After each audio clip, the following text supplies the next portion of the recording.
Yeah, it's working on my screen. Good. Awesome. Okay, that's what I was just testing, so thank you, lad. Perfect. Okay. Grint Grommel, warlord, slayer, killer, teacher of what is not taught in war colleges, Eden Cather, chosen, moon-touched, a scion of so much more than your family, Tierney Fang, deceiver, puppeteer, the right man at the right time, Alan Vaughn, conflicted, rudderless, ascendant despite it all, Lauren de Navere. You can't murder yourself. Someone else has to do it for you. You find yourself somewhere familiar. The deck of the Spelljammer Sparrow on the second day of the Spell Plague. It is a pleasant dusk, but the desaturation in the sunset gives you a sense of dread rather than beauty. Sails unfurl and ropes fly through pulleys. An ancient frayed hemp rope ties itself into an elegant square knot. Planks of ancient live oak felled thousands of years ago lurch and creak. You hope that there is one more voyage left in this old hull. For a moment, the massive weight of the ship strains against the force of the wind before the ship starts to move eastward. After a few minutes, it begins to softly rain. The patter on the canvas of the sails and the deck creates a symphony. You are alone together on the ship.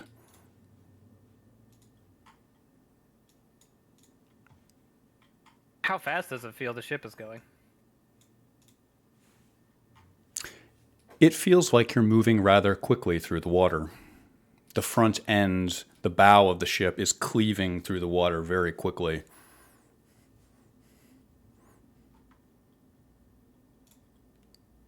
Well, I would guess it takes us 2 to 3 days to get there, based on how long it took us to get each part of the trip. The first thing we should be worried about is how we're going to eat. I have a single mysterious ration of meat for everybody. There was not much in the way of consumables in the town. We did manage to sell some things, buy some things we thought might be valuable, but in general, the economic state of this town was severely lacking, and I expect to find the same along the way. If we can spend some time working the nets and trying to catch fish, that might be prudent. Our water supply is also going to run out. I don't suppose anybody knows how to purify water. Not within my repertoire, no. How much water do we have on the ship? Across the board. Well, I have a full flask water skin that we filled up by the stream neck. But beyond that, there was a water barrel in the hold of the ship. We should go check. Which I guess I'll go do. I believe Alan's still throwing her pity party for herself. That's right. Go ahead and check the water barrel if you'd like.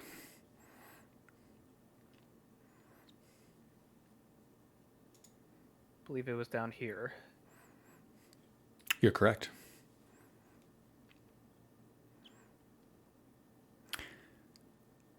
Do you open the valve at the bottom of the water barrel, Tierney?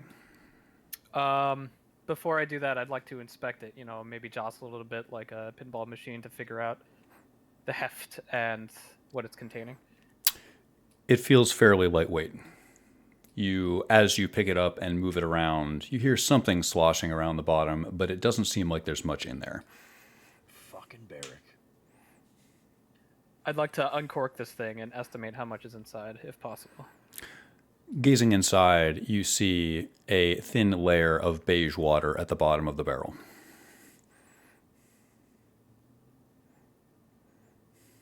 Hi, Lauren. Yeah, I feel like Lauren would have followed him down. He hasn't actually been below deck at this point. That doesn't seem like that's very, safe. No, I wouldn't ingest it. We need to find another way to purify water. I would like to snoop around this room. Is this, like a range? That is a old clawfoot iron stove. You could burn wood in there to either heat things on top of the stove, or you could use it to boil things or to keep the bottom of the ship warm. Can I see any metal vessels that I could fill with water in here that would maybe go on top of this stove? Not in here. The provisions in the galley here are rather threadbare. Lauren, I think we should look for a pot or something we can boil water in. If we fail at finding that, we may have to resort to more ugly means. Grint is gonna go down there with them. How many days worth of water is in the water skin? Is it 3? 2.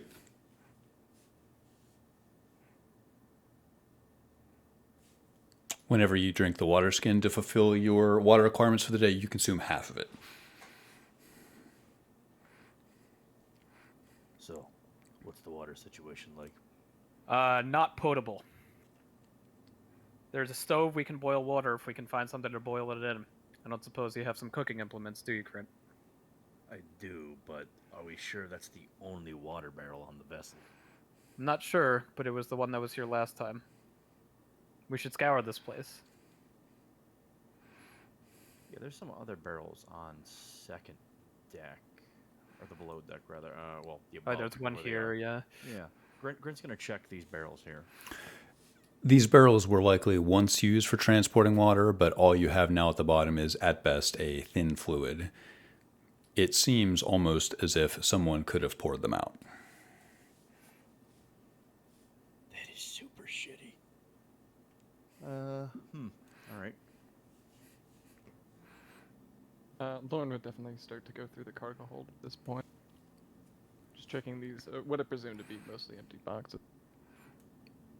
You find mostly empty boxes. You find a massive pile of ballast. Does this stick out to Lauren by any means? I don't know that Lauren has a good frame of reference for it. Other than just being a random pile of rocks in a cargo bay. I feel like he's been on a few number of boats, but not enough for this to really stick. It doesn't seem particularly abnormal to you. You're familiar with the fundamental ideas behind ballast. Nothing about this seems particularly out of the ordinary so far. I'm going to go up top deck and find Eden alone. You find Eden alone. Rain falls on your forehead as you step out on the deck. What is Eden doing up here alone? I think Eden looking towards the docks where they left. He is, in general, consumed by questions, so he just appears as if he's staring off into space with a slightly quizzical look on his face. I'll approach Eden. He jumps. And then turns and says, "Oh, Tierney, hi." Hello, Eden.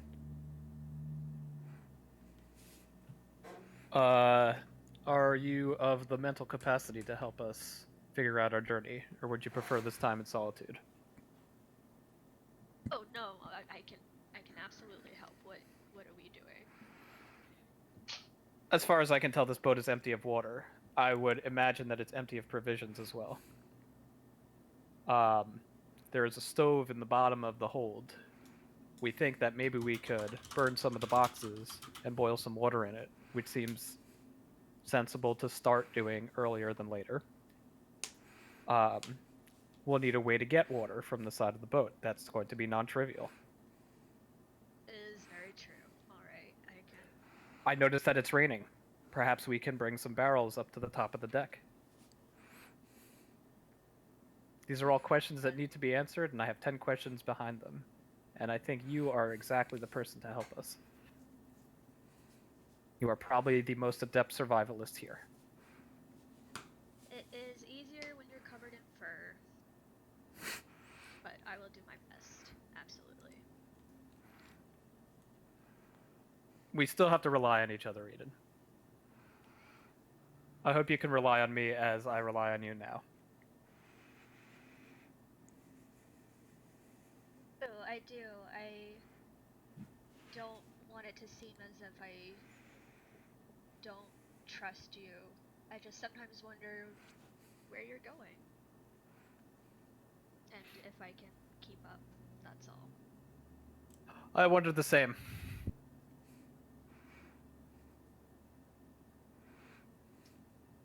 But for now, we're a captive audience, Eden. So let's make the most of our captivity. I'll go downstairs.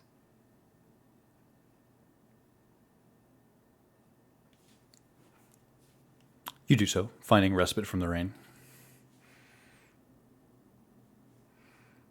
Grant, I think we should bring some barrels up to collect some rainwater.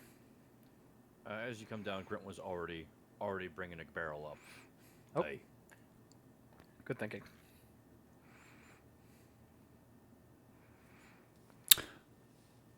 Grint, tell me about what you're doing. Grint is going to those empty barrels you said that looked like they were going to be filled with water. Grint is trying to move those from the below deck to the top deck. Assuming, of course, that we're not in like rough sea where things could be thrown overboard. Is it?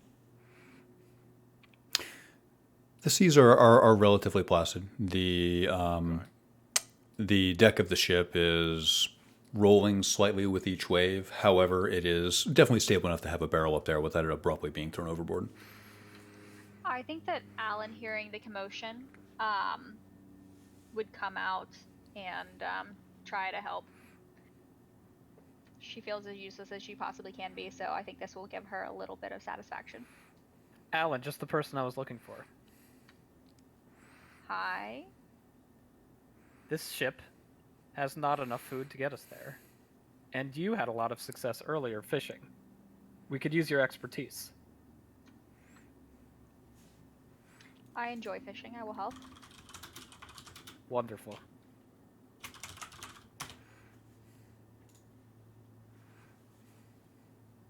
I will, on the way upstairs, if I'm able to carry a barrel from at the bottom of the ladder, I will try and haul one up with me. You and Grant find a number of serviceable barrels. The total number of water barrels you could use for this would be 4. All right. Even though those seas are somewhat placid, Grint would try to fasten them to something with some rope. You know. I completely agree. We have a lot of rope up top, it looks like, so I think we should be in a good position to do that. What would you look to fasten it to? Quite possibly the steering wheel, since it's not being used.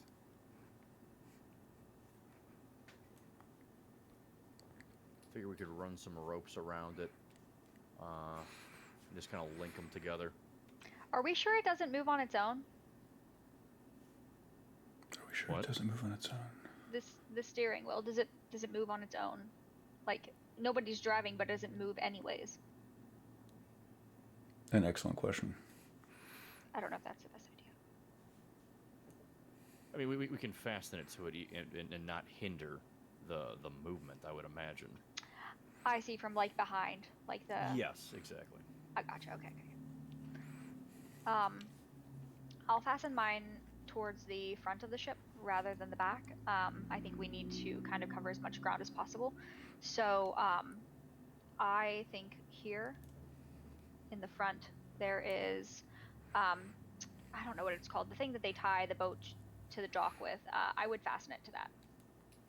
You fasten your water barrel using some of the ample rope to the cleat, where you would normally tie the ship off to the dock. I should have known that word. And then I'll go try to fish. Roll nature.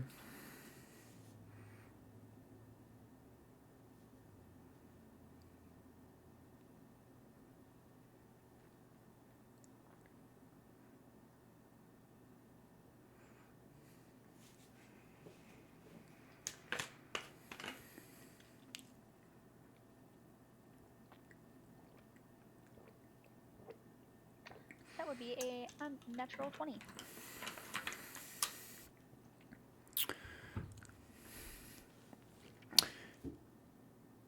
You,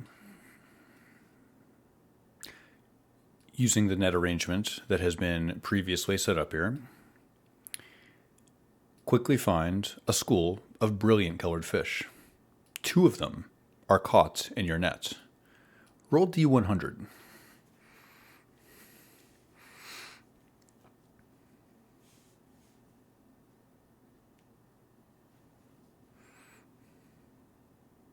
$22.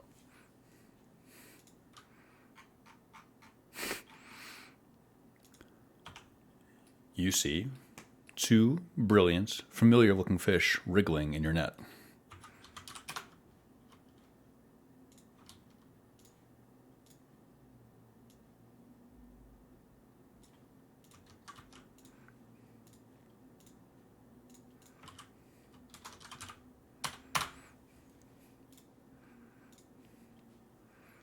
This looks familiar. You've caught one of these before. Now you have a pair of them.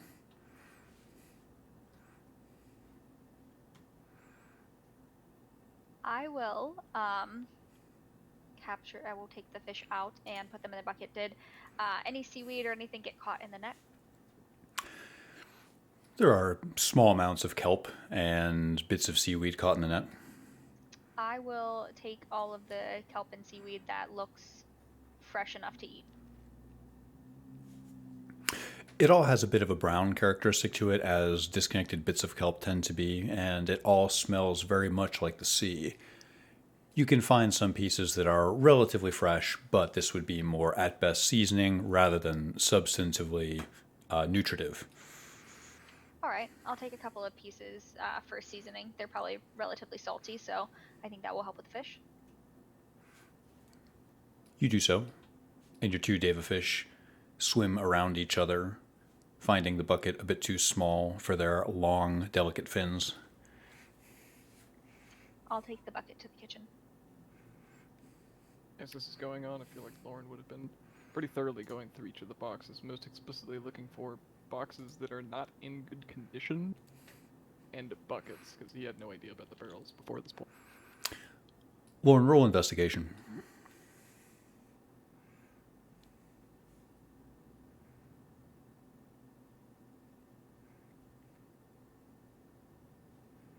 A 21. You find a number of things. You find several boxes that could be easily broken down for tinder. You find a barrel that could be conceivably used to store something, but looking at the bottom of it, you sense that this was once used to transport pitch, which would make it a poor water barrel. The water would unfortunately mix with the tar that's already been inside this implement. You find something else of note. Stashed here amongst the boxes, you find one set of clothing. It looks fine. These look like the clothes of a noble. There is a Definitely fold and gather them and place them in his pack for the time being. You do so. After inspecting them, of course. Inspecting them, you find woolen trousers and a silk shirt. The silk is an orange color. The trousers are undyed, giving them a dull white color. Do I get the gist of the size of the person that would wear these? Like, do these seem like they would fit Barrick specifically, or are they tailored for someone else? Roll insight.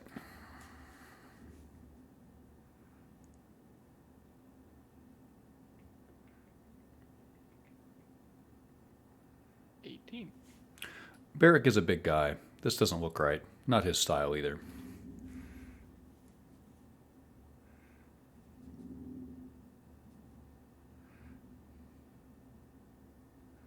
So beyond the boxes, the pitch barrel, and the clothes, that is what Lauren finds, correct?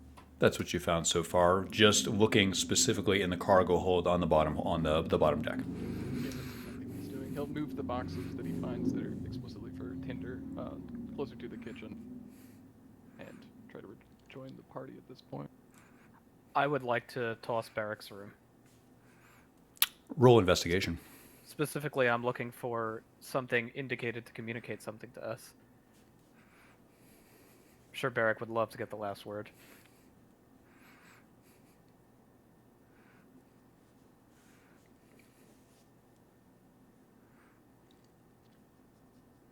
Five. You find tattered bedding. You flip the mattress in haste, seeing surely a man of the sea, if he needed to hide something, would stash it under his mattress. You find nothing but old stains. Looking through where his personal affects must have been, it seems like he made a hasty exit and grabbed as much as he could. His cabin seems a bit threadbare.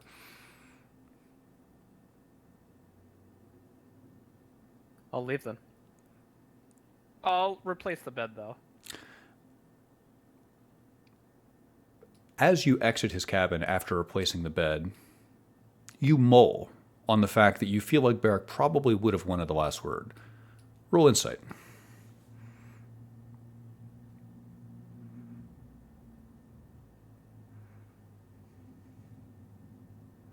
12.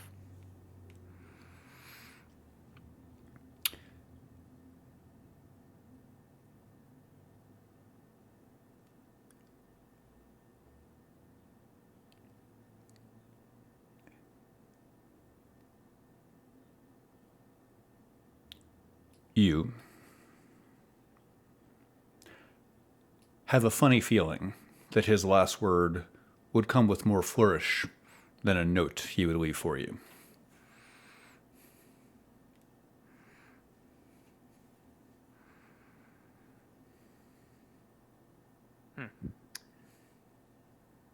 I'll mull on that and walk to the middle of the cabin and inspect what others are doing. So at this point, Eden would be, I guess, going through the bedrooms. He's looking for clean fabric, but also hoping to find something that might look like it's specifically water resistant.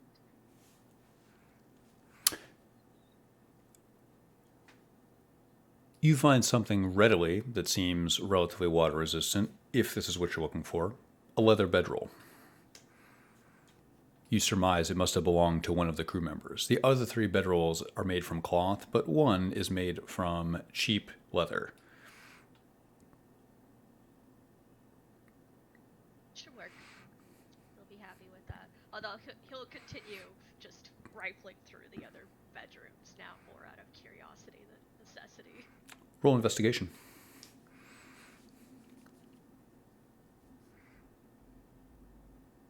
6.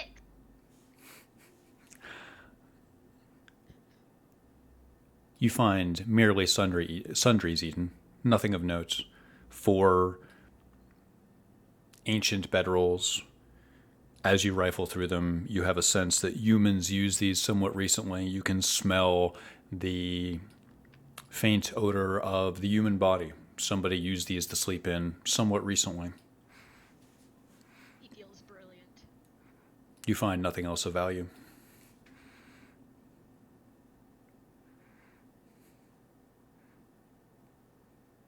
He'll go downstairs with the leather bedroll.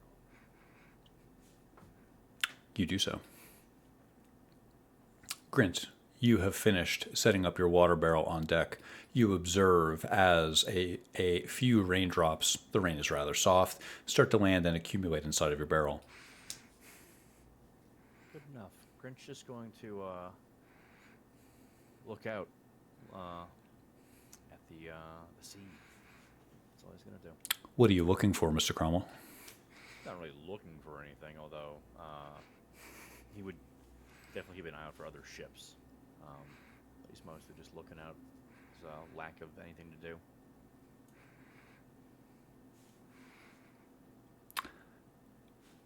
Grint, do you trust your eye? He better. It's the only one he's got. You think you see something, but it can't be right. Oh. Looking down into the dark water, you think you see thousands of lutes innumerable wooden instruments broken by some unseen force in the wake of your ship.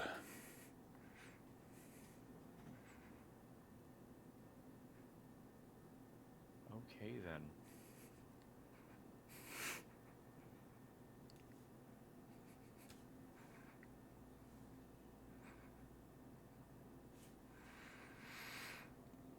Grint's wondering what the hell was in that bottle. You do feel like your head is swimming a bit.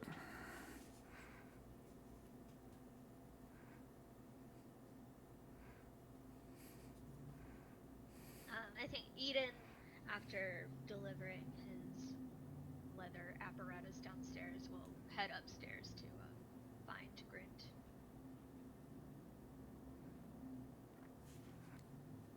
You find him easily.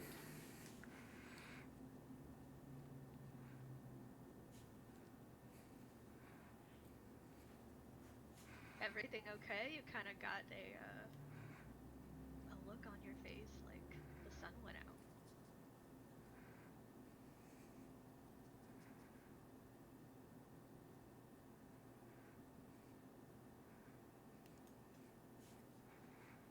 Was that aimed at me?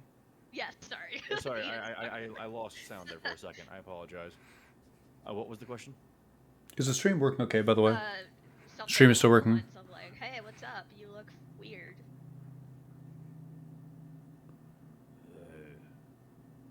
We've all had a long day.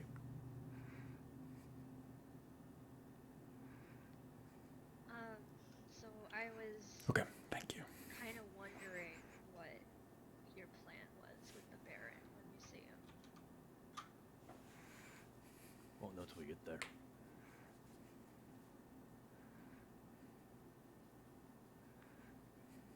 It only struck me that Barrick was supposed to ensure our safety in returning us to him, and it definitely feels with his absence that we might be a loose end that needs to be snipped off in a way. Oh, they've had all the chances in the world for that.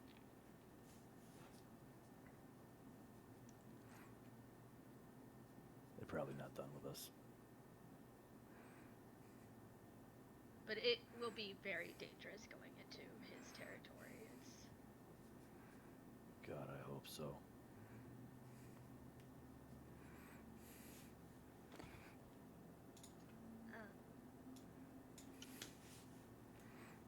I know that the battle that we had together with the demon worked out in our favor, but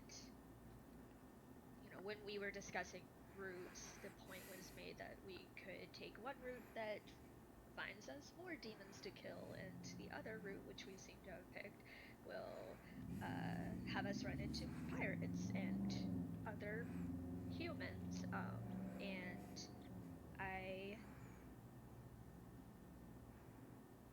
I'm trying, but I don't know if you face off against a person, if I can help you the same way that I did before. Grint just has this scowl on his face. He's not looking at Eden. Just looking out in the ocean. Grint, Then what the fuck are you doing here? Grint, you think you just heard something. While Eden was talking, you thought you heard distantly, in the wind, in the rain, a massive wing flapping. Oh God, no. Surely it was just the sails. Grint checks the sails to make sure they're fine. You tell yourself that it's just the sails. Looking up at the sails, they seem to be okay. In fact, they are all taut with the full power of the wind. You are cleaving through the sea here with frightening speed. Yeah. As should be. As Eden continues pouring his heart out about how he doesn't feel like he might be made for war, etc., as Grint is looking around with confusion. Like, do you know where you are? At sea? You're in a war zone. You took a job to go into a war zone. What did you think was gonna happen? We were not hired to be assassins. The job was specifically to retrieve an item. In the middle of a war zone.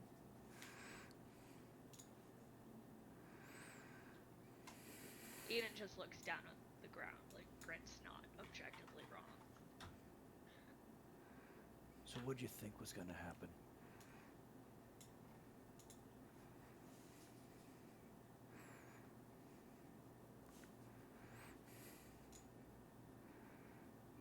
I don't know, but it definitely did not end with Mistra's death. Well, none of us saw that coming.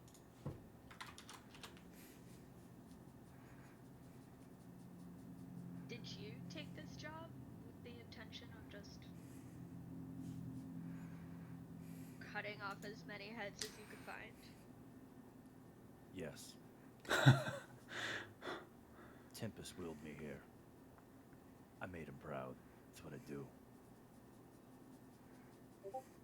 What willed you here, huh?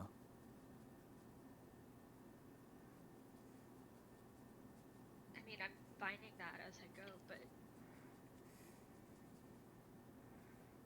are you proud of Tempest? What? There's a difference between war and murder, right? They're not the same kinds of gods.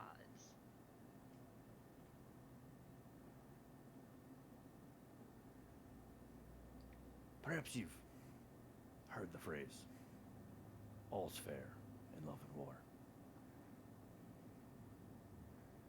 I've heard of it, yes. Hey, when you step into a war zone, that's what happens. War, right? Eden, I think maybe there's a language barrier here. So allow me to try and use your language, alright? Okay. If you don't like wolves, stay the fuck out of the forest.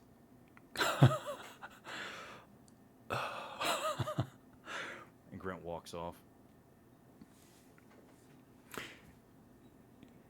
You storm off. Eden, you have two feelings afoot. Your mind dwells on the idea of a god of murder. You wonder how close that god may be to you. You have a funny sense that you are being hunted.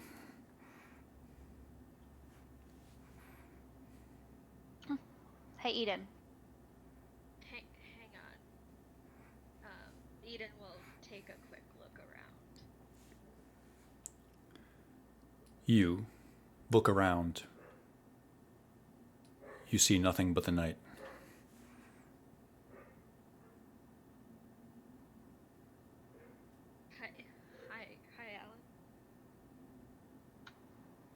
Hi, Alan. Hey, do you have access to your magic?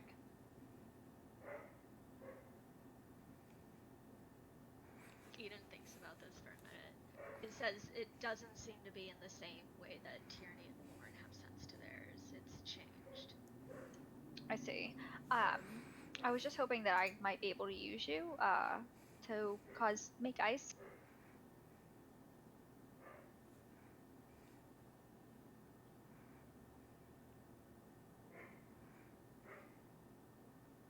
Could you try? I'll Maybe? try. Wait. Don't.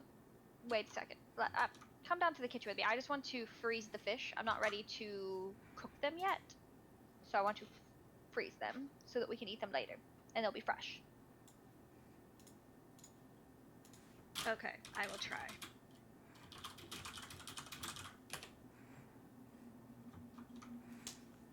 I lead Eden downstairs to where I put the fish in the kitchen under the table in the bucket. Eden, roll a nature check.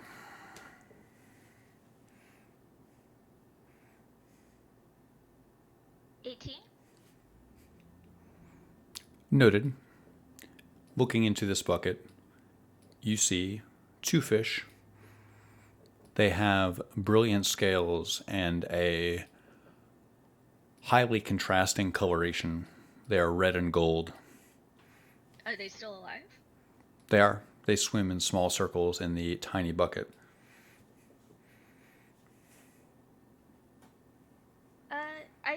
As long as they're still alive, we don't have to worry about preserving them. Well, I wouldn't want one to jump out of the bucket or multiple.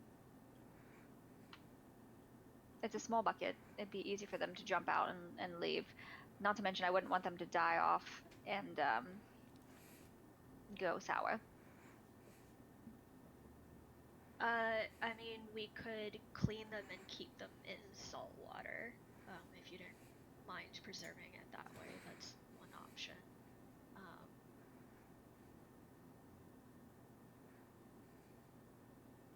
Or I could try to freeze them. I mean, I think freezing would be the best option, but is there a reason you don't want to try? I mean, when you think of the moon's light, it becomes cold during the new moon, so surely that should work, right? He sort of rambles about lunar energy for a few minutes. Not as expert on the moon. So your best guess is as good as mine. Probably better.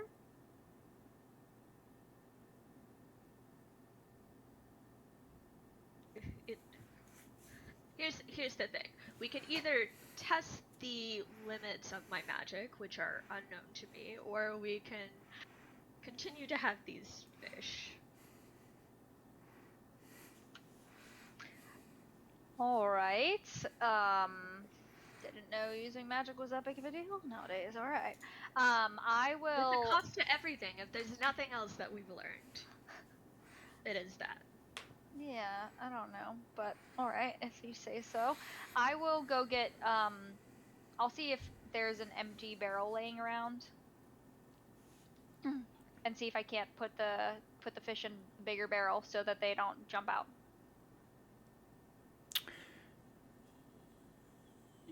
You find a number of barrels, but the ones that are in the best condition are currently being used as water barrels on the deck. I will look for a barrel that may have some puncture holes or something like that at the top, but the bottom, see if I can find one that has like the bottom secured so that the water wouldn't be leaking out. I just wouldn't fill it up as much. Roll investigation. What time of day is it? Hey. You gaze skyward, Tierney, attempting to discern what day or time it may be. The sky is dark and cloudy. You know it's nighttime. You're having a difficult time discerning much more than that. You're at 23. You feel strangely at home looking into the night sky. Alan Vaughn, you find a mostly damaged barrel that you could flip over and use as a temporary holding for this. Awesome.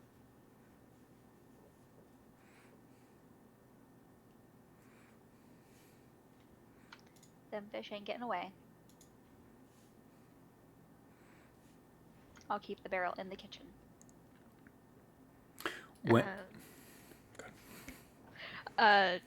Eden was gonna volunteer to test his magic on the empty bucket. Let's see if he could just freeze water. what spell do you cast? I'll type it in 1 second.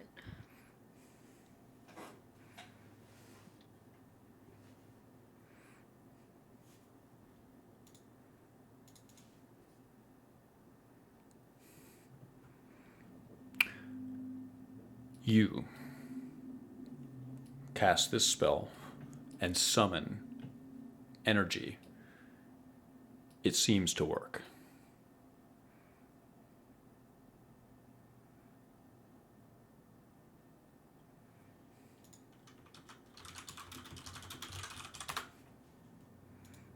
So So the bucket sort of starts to glow with bright, colorless light.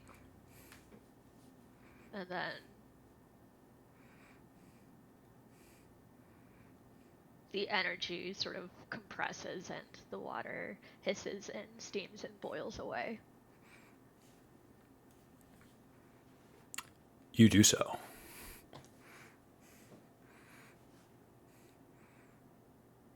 I love it when players write their own descriptions. That was really good. Well, thank you, I guess, and I will see you later. I'm gonna go work on project. Okay, I guess I will just help boil water.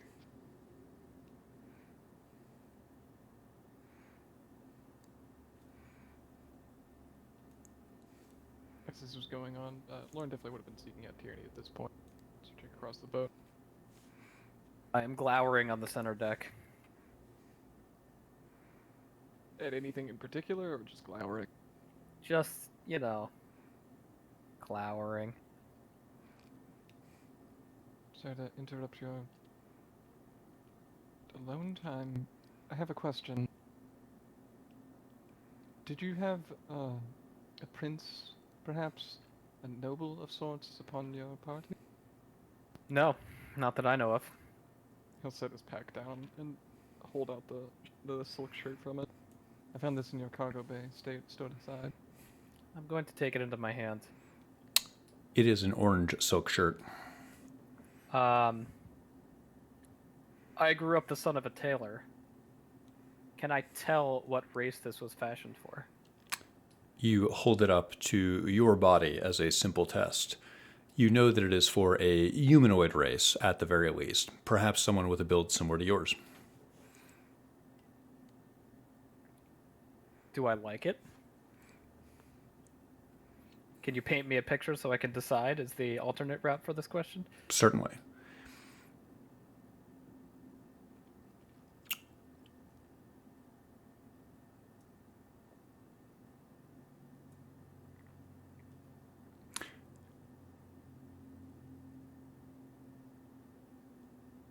This shirt was made with great care. As your fingers run across the seams, you gain a quick sense that the stitching was done by an experienced tailor. The shirt itself seems to be in good condition. You see very little wear on it, and what wear you do see is merely on the collar, to be expected for a silken garment like this. The orange of the fabric is one of the common symbols of the Sembian Navy. Do you like it? It feels a bit derivative, you think. You've seen many shirts like this. There's certainly nothing special or unique about it. If I can recall back to the physical shape that the Baron was in, do I estimate that this could fit an aging man of probably soft stature? You do think that. You do think that that is plausible. I think this is our good patron, the Baron's garb. So you're to say that he was aboard the ship, then? No, but he owns it. Point. This was stowed away. I get the inclination that it was very clearly tucked aside, right? You do. You feel like this was hidden. You see, Lord, many things aboard this ship will feel disquieting and not make sense. And if you don't lean into it, it'll drive you crazy. Perhaps a mystery for another day. If you wish to Perhaps. keep it. I guess. He'll distribute the wool trousers to you as well. I'll put it in my bag. You put it in your bag. Below you, the keel of the ship makes a heavy creaking sound as it pushes through a large wave. Is everybody else above deck? No. I think only Grant is above deck. Only Grant. Where is everyone else? Can you place yourselves on the map so I can tell? And Lauren, am I seeing down into the ballast, or? That's fair. I didn't realize there was a literal hole in the ground.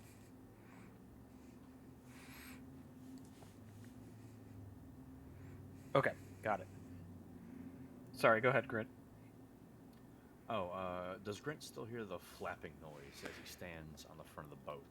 You haven't heard it in a few minutes now. You just heard a couple. It sounded like large wings beating through the air.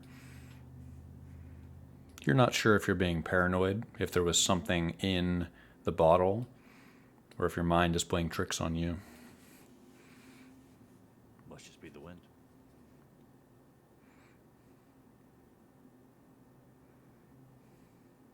Lauren, did you find anything else that we could survive with? Enough boxes to break down for firewood.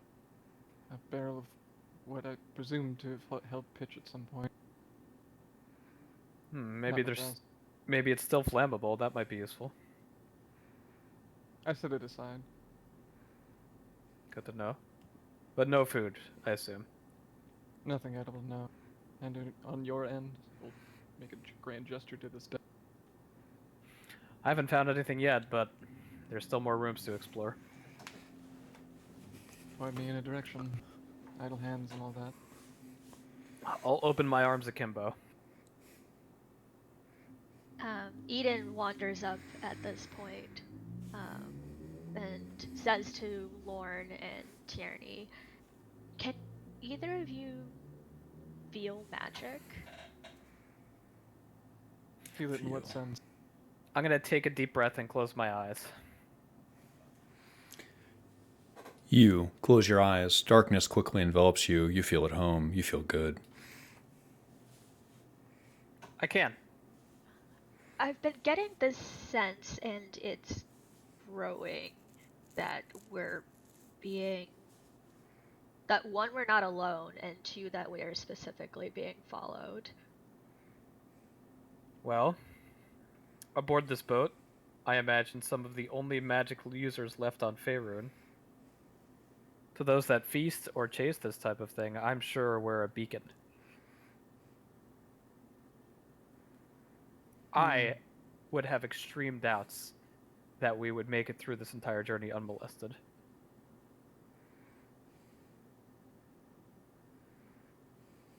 This is a solid notion. I do believe we would stick out like a sore thumb for anyone looking. You said that you feel this sense that we're being followed.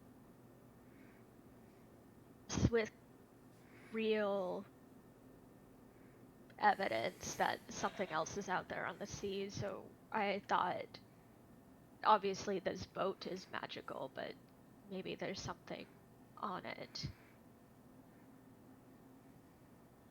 Maybe it's us. Us three. 4. 3. 4.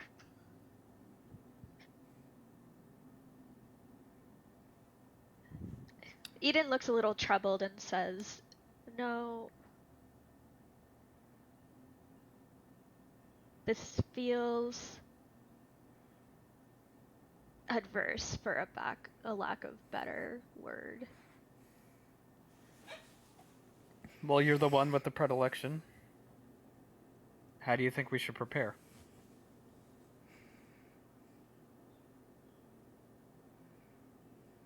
We should probably post somebody on lookout, just so that if something does approach, we have that. We're not caught off guard. If I recall, there's a bell on the top deck that is used exactly for this. That is a great idea, and we should post a rotating guard. I can take first watch. I'm not doing anything currently. Perfect. Very well. I should be incredibly clear what I've done here on this boat. I tapped to the ring upon my hand, and I summoned a familiar. It did not appear, but I felt it. I know that it has wings. It may be on its way. Okay. If what general size is it supposed to be? Familiars tend to be quite small, but I've not summoned one from the Shadow Realm. Oh, Shadow Realm, jeez. Shadow Weave before. Do they speak? Would it Typically, introduce? no. You've seen my owl. I mean, obviously an owl would not concern me, but I would not want to strike something down that was meant for you by accident. I'm simply giving you Okay. the foresight of. It may be nothing following us. Perhaps this ill-conceived notion of a predator is simply just the nature of this familiar that I've summoned. No, that's a good point. I will keep that in mind. Still, I think posting a guard is extremely prudent. And Eden, when your watch ends, whenever you decide that, maybe come find me. I will. Hey, Lorne. Yes.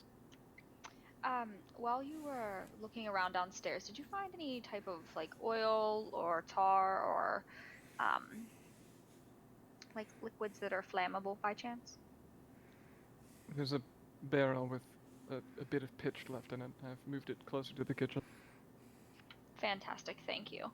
Alan has been or is continuing to utilize the cloth sheets and comforters from one of these spare rooms one she's in now to create little pieces of fabric to tie around the ends of the arrows, and she is going to dip those into the flammable material and make herself some fire arrows without having to light them yet, but I have a tinderbox, so.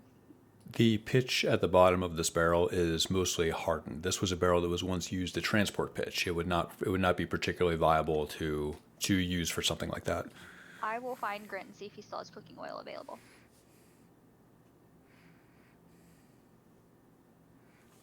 Looks like he's up there. If Grant no. does have some, he would not want to use that. Because he's definitely running low. He would want to save it for actually cooking.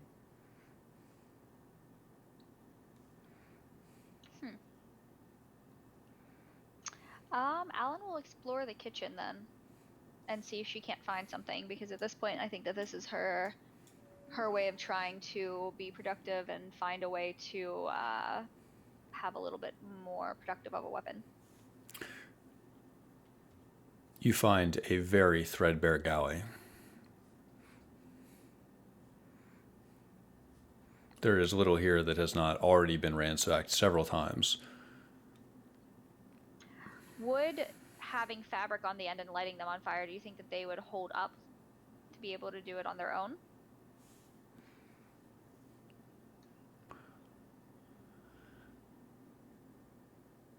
Roll wisdom.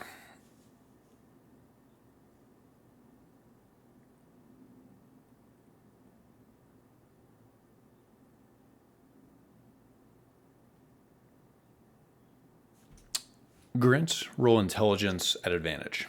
It's a natural 20 plus 2. These dice have been nice to me tonight. They're not usually nice to me, so I'm surprised. They probably feel bad for Alan. You quickly make a determination. Thinking about the ballistics of an arrow, you know that tying anything to the front of it would likely make it incredibly inaccurate. Grint, what were the results of what's your into advantage? 17. Grint, you know that fire arrows are typically a weapon used in sieges, where you're simply trying to set a large structure aflame or similar.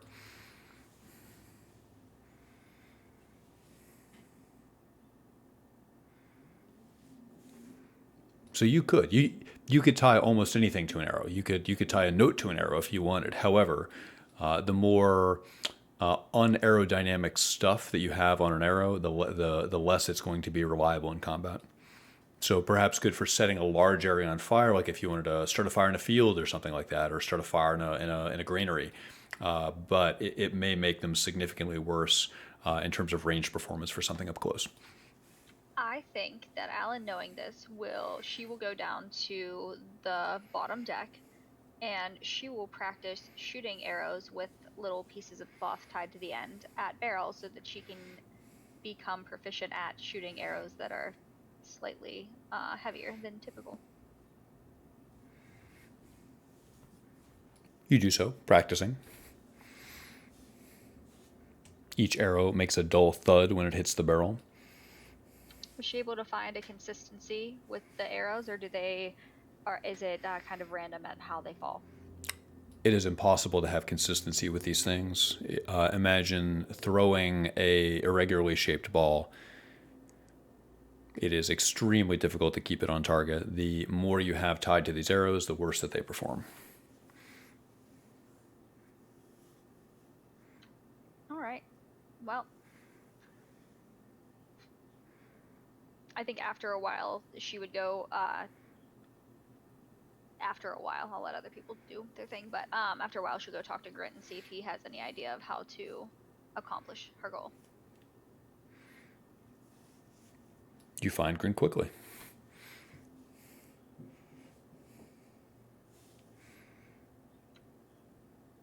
Positions are still accurate, right? Helps me a lot if I know where people are. Yeah, Lauren, Yes. wandering around the deck. Yes, please use your tokens to update your position so I know what you're doing. Hi, friend. So I am trying to accomplish I love that. making my weapon a little bit more productive.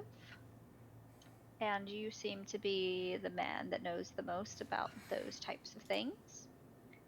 Would you happen to know the best way for me to create fire arrows or something like that? Grinch just kind of turns slowly. You want to use fire arrows? Yep. While we're on a wooden boat. Not for right now, mostly for later.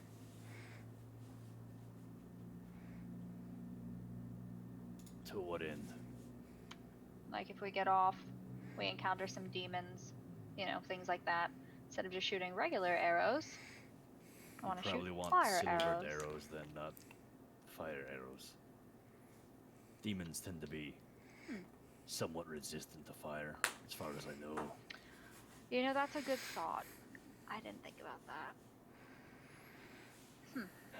Silvered arrows. Okay. All right. When we go to Selgaunt, you could look for special arrows. We're probably gonna need supplies, so that'd be the time to look.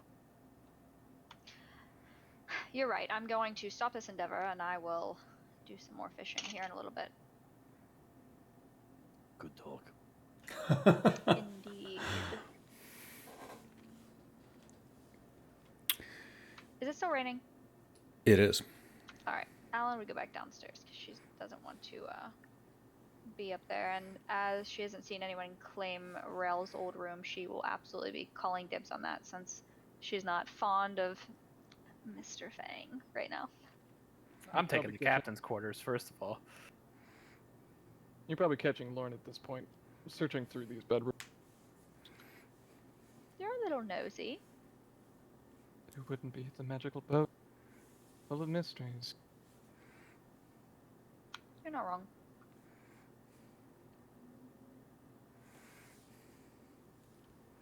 What does Lauren find in this in Rail's room?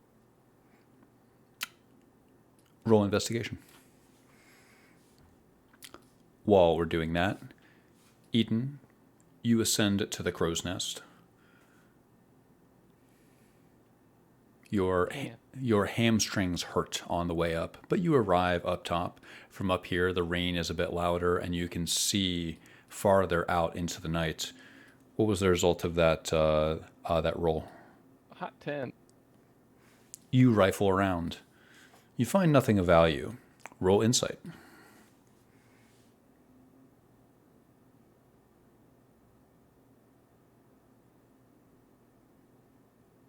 Seven.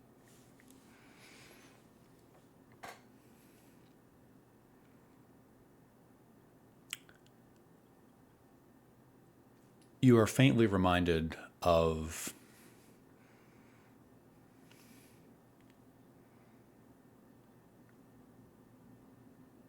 a room in a tavern that has been already run through by housekeeping. I wish Tierney was a bit more specific in terms of what he's gone through.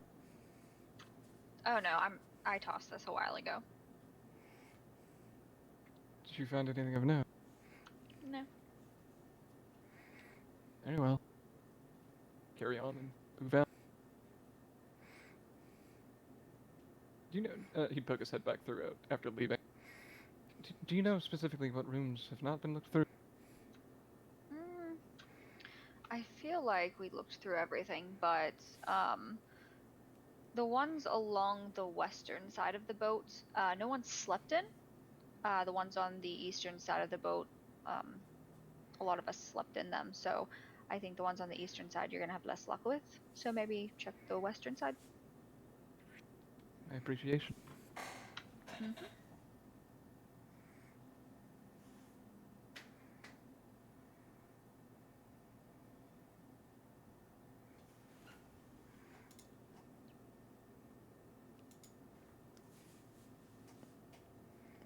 Lauren would start rifling through these western ends. You find a great deal of nothing. You have a sense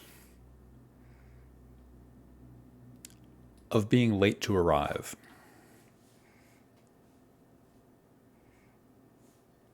Somewhat perturbed at this instance, he would return to Tierney. Lauren? I don't believe these bedrooms hold any more mysteries for us, friend. I don't think we'll find anything of value on this ship.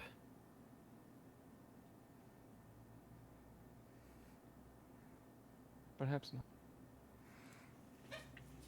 You feel very much as if you are opening a bare cupboard for the 6th time today to see if any food has magically materialized in there. For the time being, Lauren will sit with the, what is the hole in the boat called? It's Down into the cargo boat. great question. You overlook the cargo elevator. Sure, yeah. He'll basically sit there with his legs dangling into that room, staring downward. Contemplate it. Every once in a while, you watch a stone shift.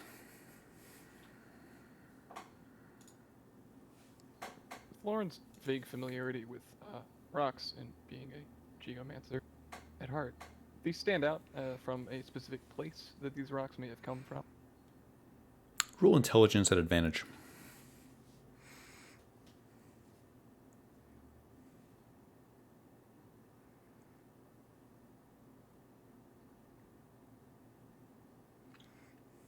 Sick.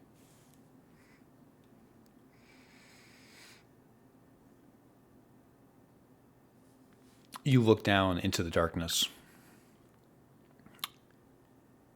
Your mind attempts to discern what type of rock these are. You're fairly sure they're granite. You're having a hard time discerning, though, exactly where they could be from or the overall provenance of these stones.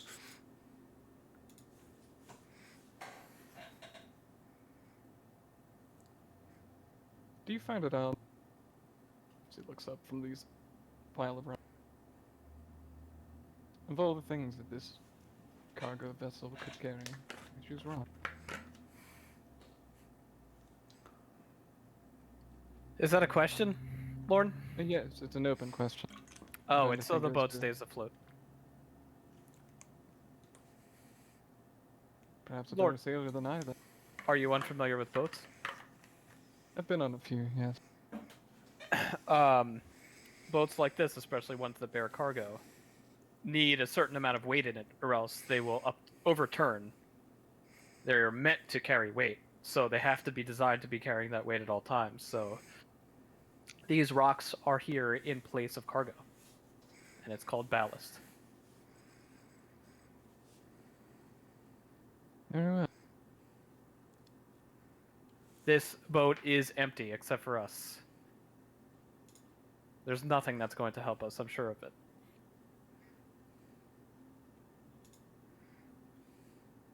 Lorne will throw his hands up in a bit of a huff. Did you expect an easy passage, Lorne Dinavir? Perhaps a more interesting one. I'm sure the interesting things will find us shortly. Perhaps that might be the case. I'll shrug and move toward where I saw Alan. Lauren, you don't like being alone with your thoughts like this. Tierney and Alan, go ahead. I'll knock on the cabin. He is. Alan, Oh, I'm sorry. Only Harpers are allowed in here.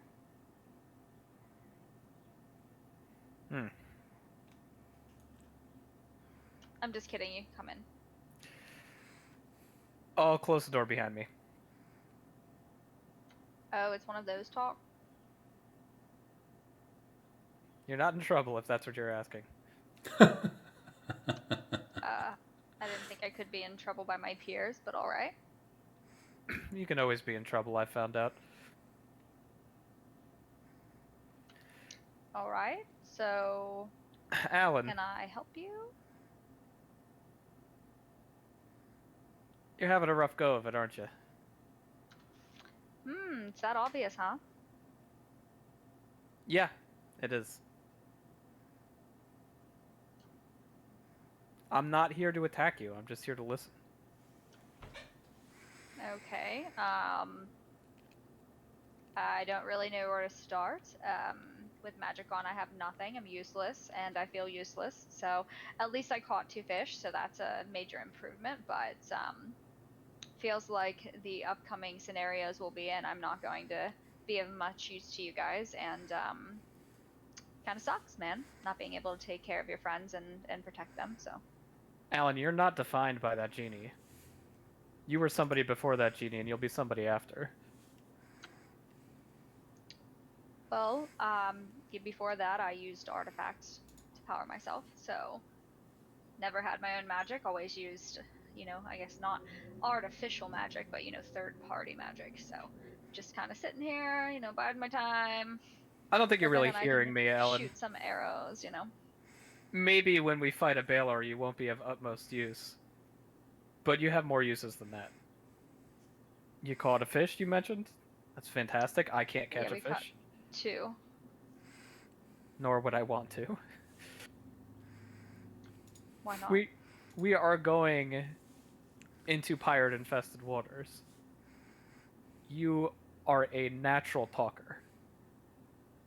I think you need to find your stride, instead of mourn that which you've lost. How would you feel if you lost everything? I have lost everything. I made bargains that you're not willing to make. You have to live with that. Well, I have a moral compass. Some of us don't. Well, if you feel so proud about that, you're going to need to find value in other ways.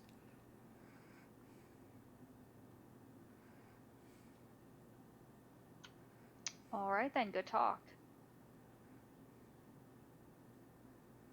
Anyways, I already assumed that you're probably taking the captain's quarters, so I chose not to upset you and your ego.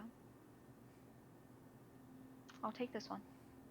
Careful not to project too much, Alan. I'll walk out. You do so.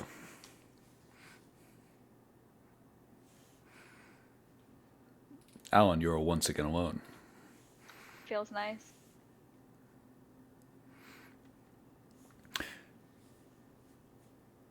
Eden Cather. Roll perception.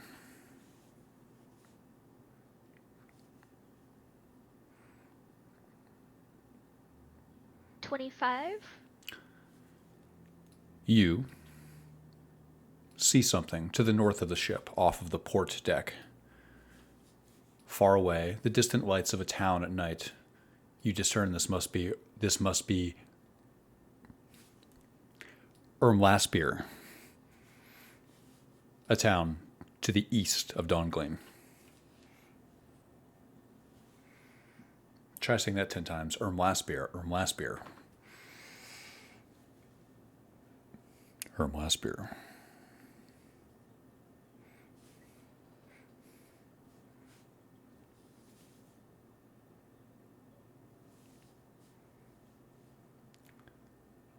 I'm going to find myself in barracks quarters.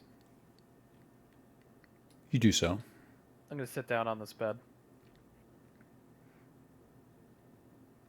And I'm going to go through my pack.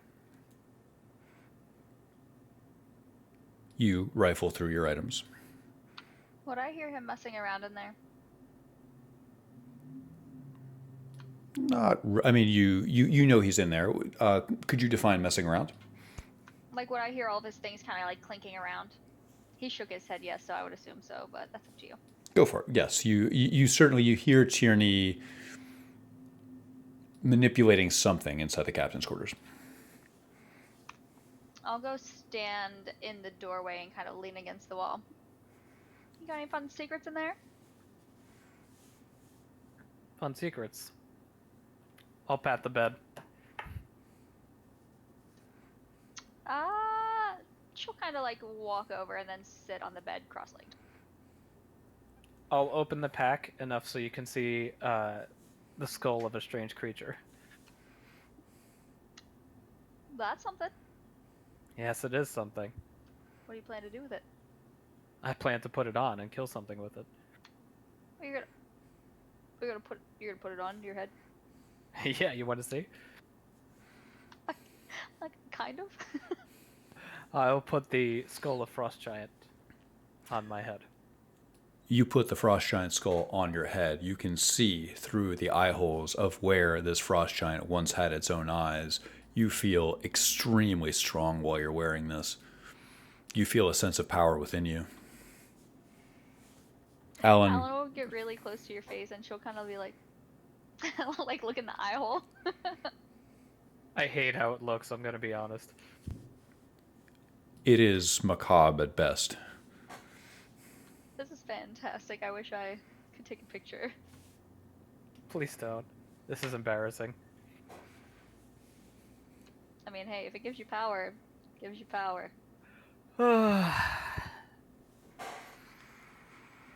I will attempt to pick up the bag, which is slightly heavy, with one hand and see how it feels. Easy, simple. You've never done anything so easy in your life. You mentioned that it was cold to the touch, or maybe that was the item description. How does it feel on my face? It still feels a bit cold. That is part of the item description. You're correct.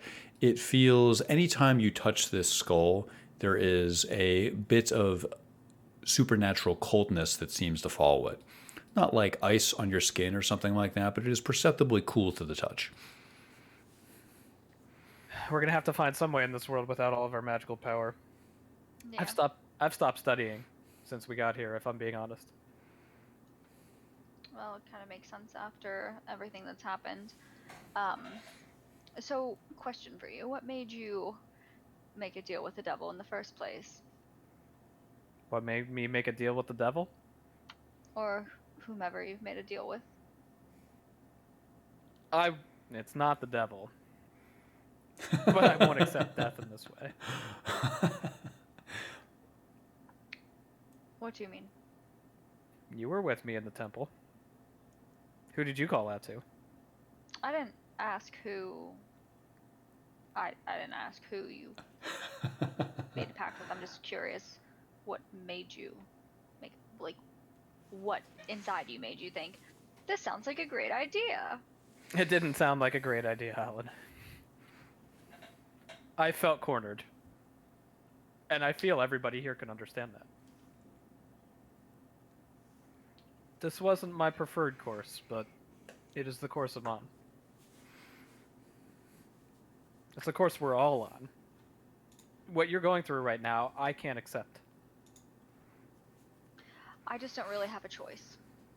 I know that the people I would be able to make pacts with right now are not aligned in a good nature, and I can't accept something like that. With Reginald and I, it was different, you know. I know it's It's funny though. I know that that's not how it typically goes, but we just both had a greater understanding for the need to know things. Yeah, loss is hard. I'm sorry about that. Genuinely. It's all right. I'm sure he's still around. I just can't reach him right now. I will, though, one day. Well,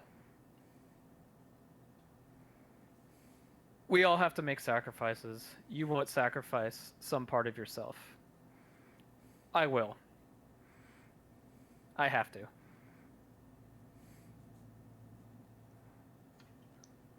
What's driving you? What's driving me? Do you just want power? Is that it? Like, I don't just want power, no. What's driving me? Well, you take the first step on a path, and then you're on that path. You've already made the decision to walk this route. Nothing you can do will let you walk backward. I made decisions long ago which set me on this path. Decisions maybe I wish I hadn't made, but here I am. And I'm not going to accept defeat. I can't accept defeat. I'll rather be dead than accept defeat. And I don't want to be dead. but your amulet's gone now. So It is gone. What? You were able to take it off. I was able to take it off. So why are you not rid of them?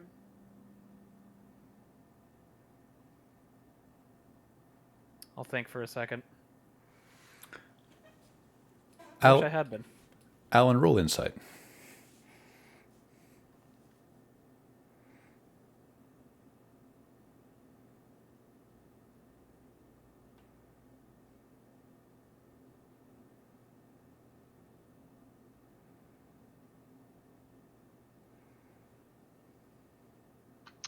Flat 10. Something about Tierney's dark composure gives you pause.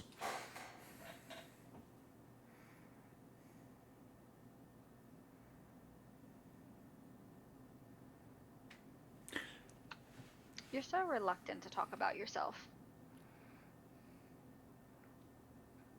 Well spotted. We're 18 sessions in. I don't think anyone has ever said that like that. It's so true. You know what?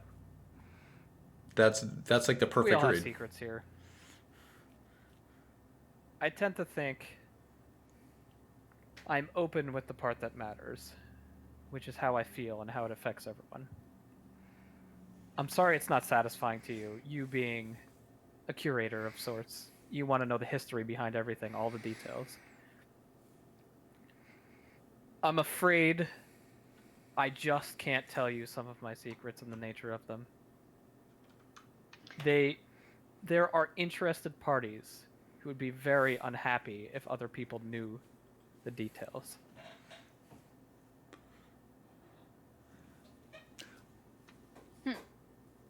How about that? How about that? One Lauren, day, you'll spill your beans. as you walk in circles on the main deck here, you catch snippets of this conversation. Whatever they're talking about sounds fairly pointed. He would, at this point, I feel, creep closer to the ladder leading up to listen in. You may think you want to know the details of my life, Alan, but I'm not that important in the grand scheme of things, and neither are you. We're in far over our heads here. There are other power brokers in this world. You knew one of them. Reg was his name? Ratajax, yeah. Ratajax. Yeah. Nonetheless, as a Harper, I'm very much well aware that I'm not as important as people think they are. I may feel important, seem important, look important right now, but I'm somebody's puppet. We all are, in some way. And the people moving the pieces don't want to be seen. I can reveal to you my information. I don't think it'll be good for either of us. Why do you think I tried to kill you? No, I think the opposite. The opposite. I think I will be forced to kill people who know. And I don't want that. Genuinely, I do not want that. I see. Okay, got it. So you try to kill me, I kill you. That wouldn't be fun. Fun is not the word I would use to describe it, but hey. Know your audience. Well, we're on this journey together, so you can have your secrets if you want to have them. But I think one day we'll come to a point where you divulge your secrets. You'd like that. I'm pretty good at convincing people. That's Alan. certainly true. I'll take my staff off my back. Check this out. Maybe you want to find this of use? Grant gave me his longsword. This served me well, especially in the temple. It's enchanted. And it's water related. So, but who is it linked to? Is the magic within it going to... It's not evil, if that's what you're asking. That is what I'm asking, yes. No, it's not. And it still has access to the weave? Well, I assume it's enchanted and has latent magical power, just like much of the enchanted things you see around us, including this boat. If you really feel that you won't be using it, I would be happy to take it off of your hands. I gave you the crossbow, I'll happily give you the staff. I would like to spread our resources appropriately, and this feels like an appropriate use. So tell me what it does. Over the table, it's a +1 staff, which has +2 armor class while you're waist deep in water. Woo. But not over the table. This is an enchanted staff. It hit all of the shadows and the wraith in the temple. And it feels like it has a little bit of an unerring accuracy. You know, I don't really prefer a staff. It's like a geriatrics walking implement. But if I table my pride, it has utility. And I think some of the things we're going to fight are going to be resistant to mundane objects. I think it would be valuable, and I think if I were you, I would be happy to have it. Alan will humbly accept it. I'll remove it from my list. Let me find the stat block for you. 1 second. Unless you have it handy. Do not have it handy. I do.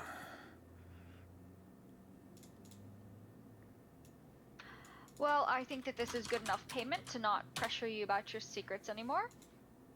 Oh, we're in a transaction. Joaquin would be proud. The god of merchants. You've probably already seen this. Thanks. I didn't know. I was just like... Alan, we don't have to be enemies. I'm not mad at you.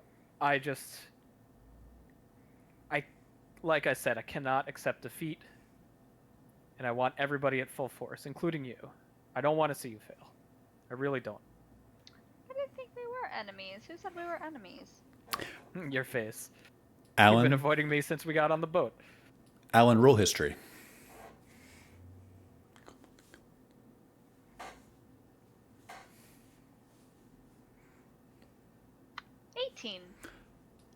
Kelvin teaches us that some people are fated to be enemies. Please continue.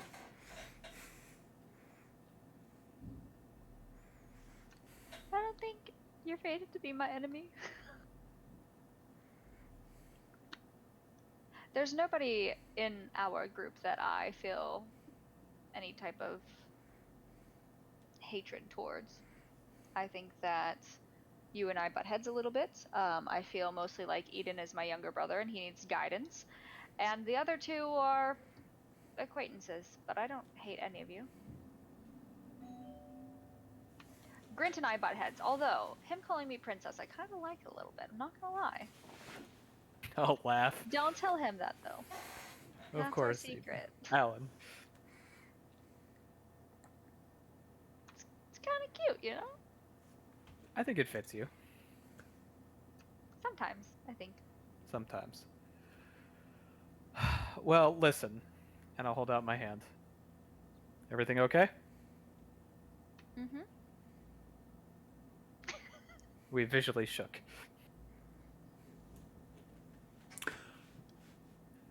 Alright, Eden is above deck, holding watch. I expect he's going to take watch too long. So I'm going to go up next early and relieve him so he doesn't fall on his dagger. I think he would watch until he fell over dead right now. Mm-hmm. I'll call you next when I'm tired. Does that sound good? Alright. Yeah, that's fine with me. Remember Alan that bell will go that to... rail What? rang? Remember that bell that rail rang? Yeah. Eden's feeling a little paranoid, and I'm kind of feeling it too right now. I haven't felt anything. I'm gonna go to my cabin, and although she won't divulge it to Tierney, she's gonna kind of like play around with her staff and kind of like whip around and like pretend she's a wizard. So the door will be shut.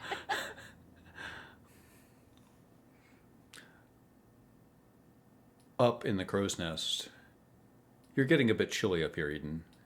The rain and wind buffets off of your face. Roll perception.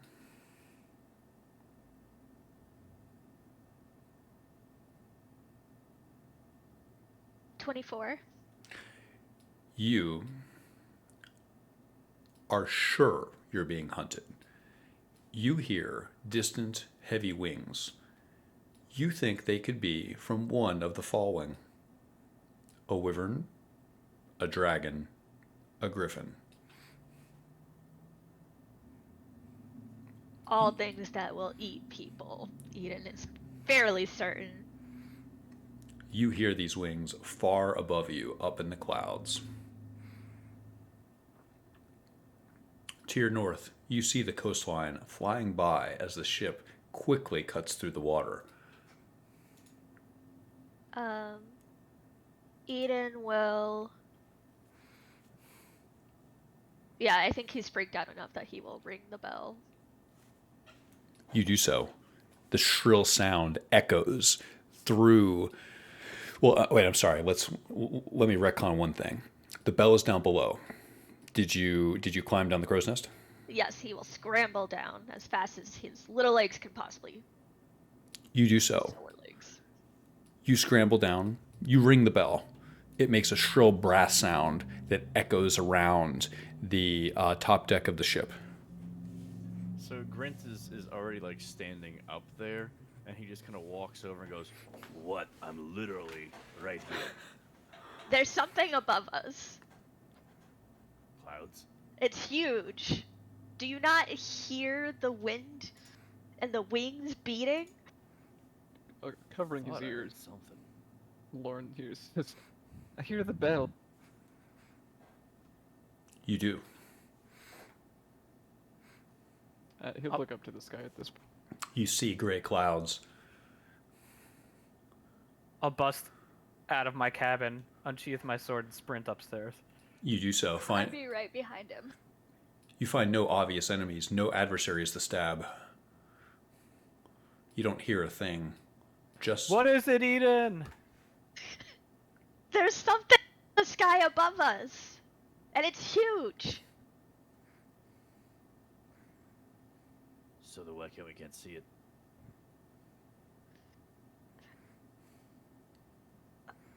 There's So, like- magic? Question: does the sexton have like a what do you call it, a telescope, periscope thing that'll enhance? it does. That's really the purpose of the sextant is you can That's use it what I to thought. triangulate. So you can look through it. It would be sort of like a crude monocular. Grint tries to pinpoint this thing with said sexton. You take the brass sextant in your hand and look skyward.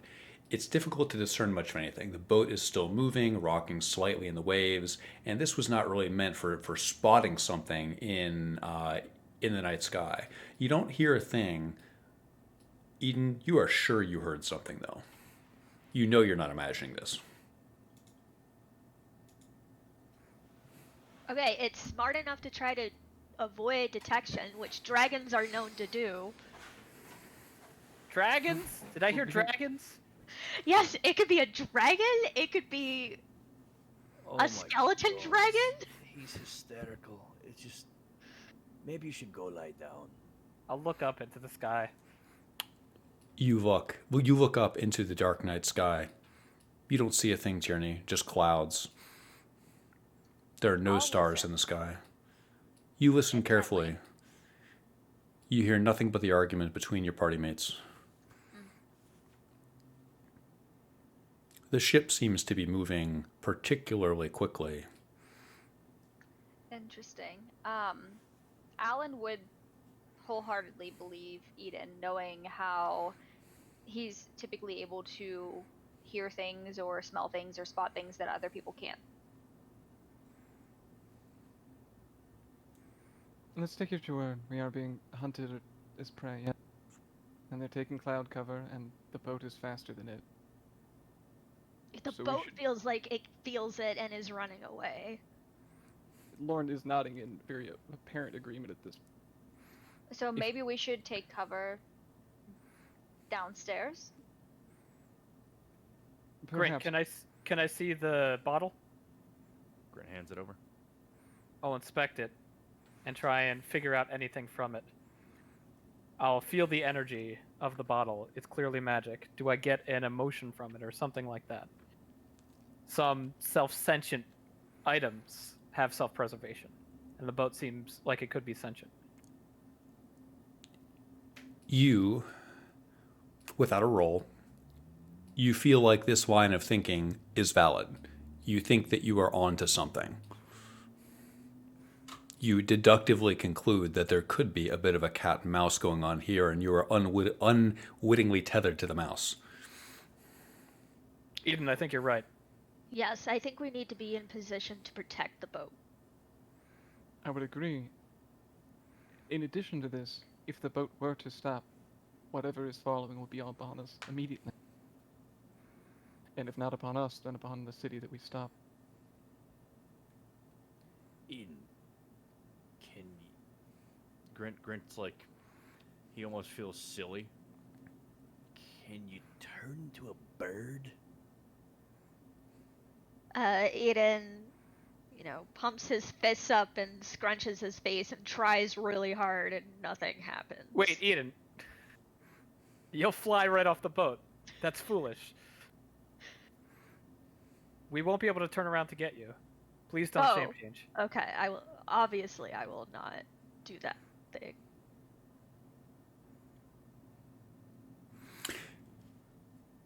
Below you, the keel of the boat lets out a sickening groan as it's forced to absorb the energy of a wave. Grint, roll intelligence.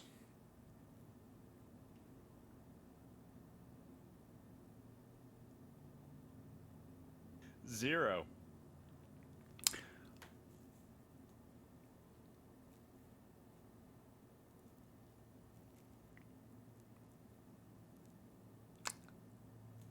You, was it a 1 or a 2 on die? It was a 1. It was a 1 on die. You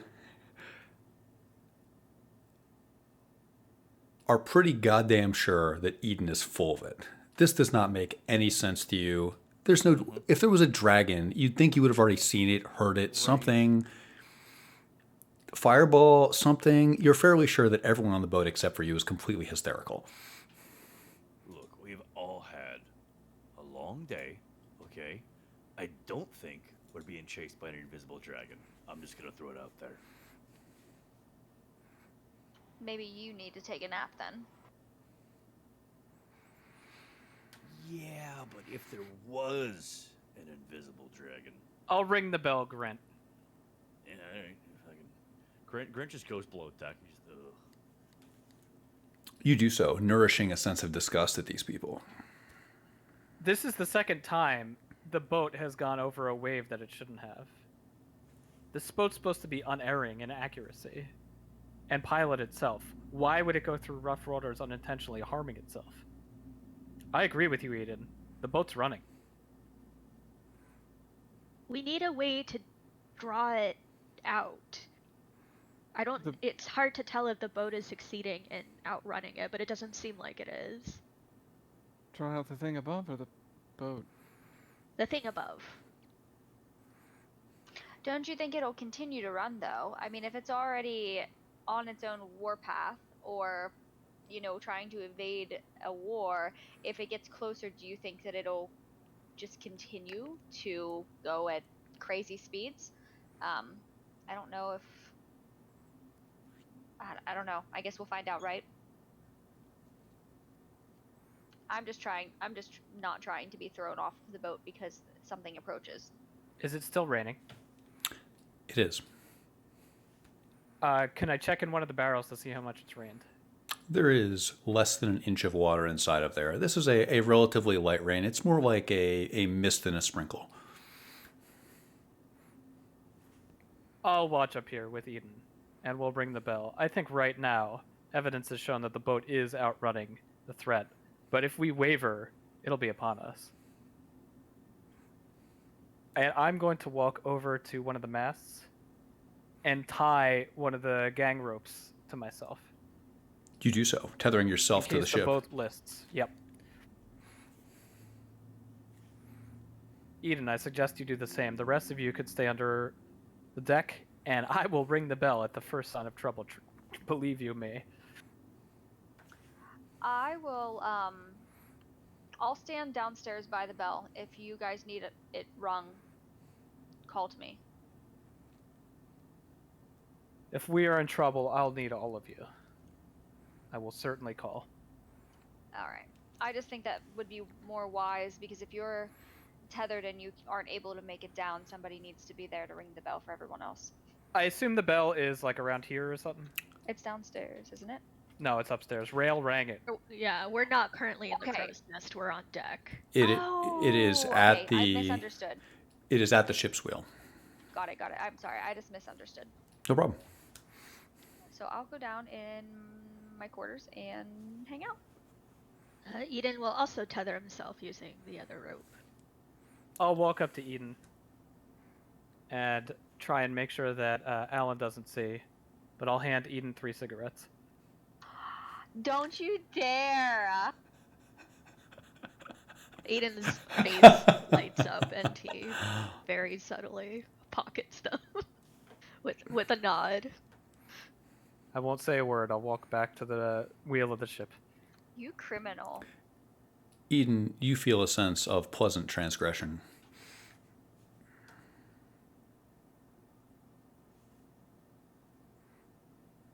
Lauren will go below deck, sitting at the table, incredibly anxious that he might have caused it. Is the running theme in the back of his head. You have a sense that your actions have led to this. You can't shake the feeling easily, Lauren. It sticks with you.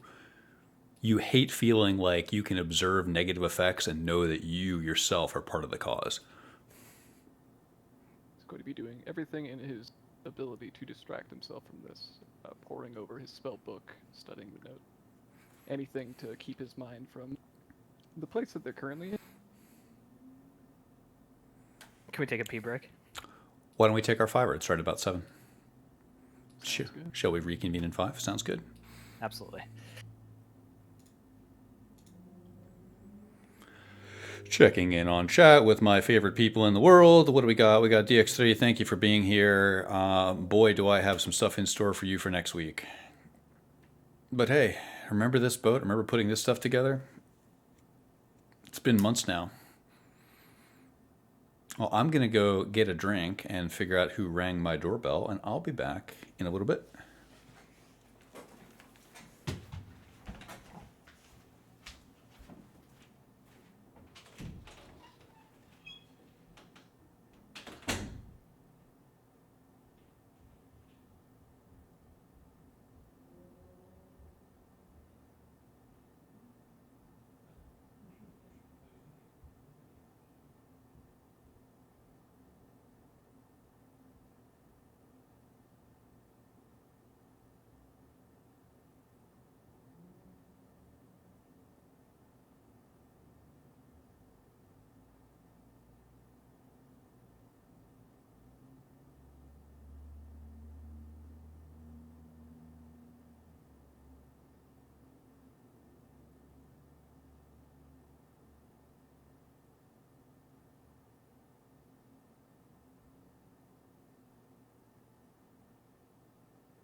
I really hope Lauren didn't summon a shadow dragon.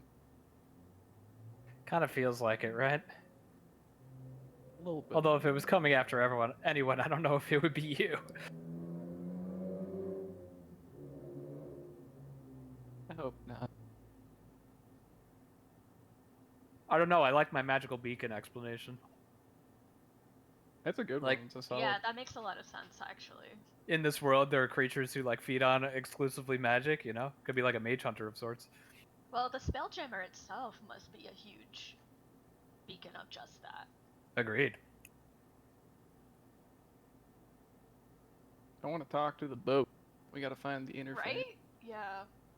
Yeah, this is like a Miyazaki movie. I love sentient magic item. My favorite thing to do in campaigns is to make completely innocuous things sentient and see if players ever find like an oven or whatever.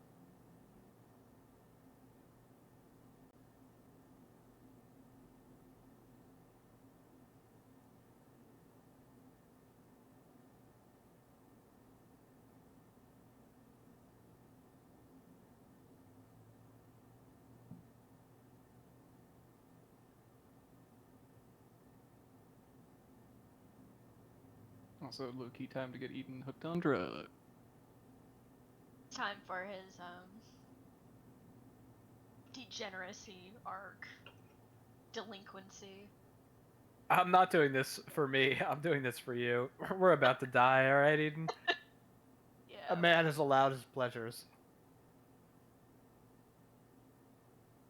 You can always quit later. You're a man of providence. It's true. Eden is very clearly the youngest of the group, correct? He must be How old is Eden? early 20s. Tierney's about the same age. I'm 46. Really? Yeah, I was gonna say, yeah. Alan gives off big little sister energy. That's true. I like headcanon wise because I don't think we ever really went over it. It's just like I feel like Tierney's in his like mid-30s. You were like obviously like just burgeoning into your 20s, and I always felt like Alan was somewhere in like the mid-20s or so. I feel like straight outta Alan's college, 16. right? Yeah. But you've definitely met people that have gone through college and still feel like they're 16, right? Yeah, Oh that's yeah, true. yeah. I know people like that right now, and I'm 38. True. How old is Lauren meant to be? Lauren looks Different old for an elf. elves? Okay. It's kind of left up to being ambiguous if it's due to stress or due to actual old age. But he has a shock of gray through his hair. I Mm. assumed it was due to the nature of your magical studies.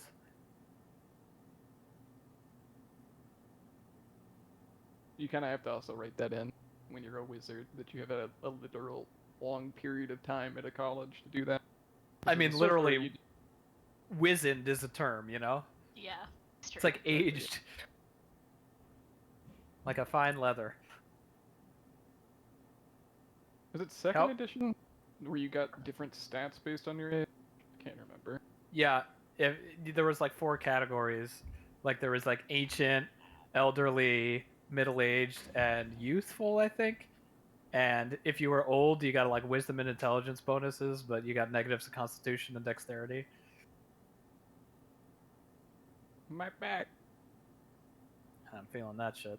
But I'm going to win trivia night. That's the real victory. How old is Grint? 40 on the dot. Oh, you're young too. Yeah, that's pretty For young a for a dwarf, dwarf. yes. Yes, it Yeah. is. Man, you're Well, younger my than head- Tierney. Technically, yes. My headcanon for Grint was also that he was like an aged, grumpy old man. I got like the 35-year-old incel vibe.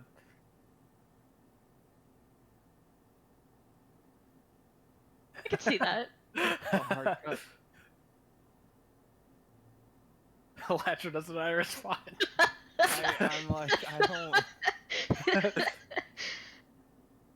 I'm like going through it in my head, like, really? That's the vibe?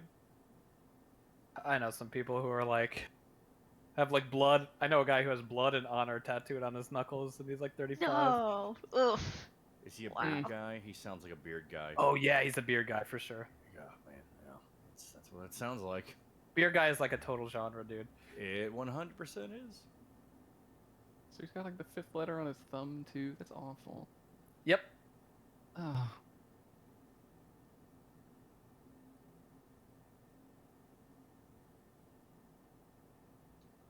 Oh, I don't want to talk to you. Me? Yeah, you. What did I do? I gave you a staff and a crossbow. How dare you? What did I Who called I had to Alan go get 16? A popsicle to deal with this nonsense. do? I got an ice cream sandwich. It's okay. I have one of those too. I didn't want it though. I wanted this. Because of like the thumbnail size of the cameras, I thought there was just one really big Slim Jim. Wait, why don't you pop them out? My whole Oh. left screen is us. Because I want to Or see it's- your beautiful faces. It's my whole left screen too. But obviously Same. it's not the entire screen of just you, right? You're a 1/6 of my screen.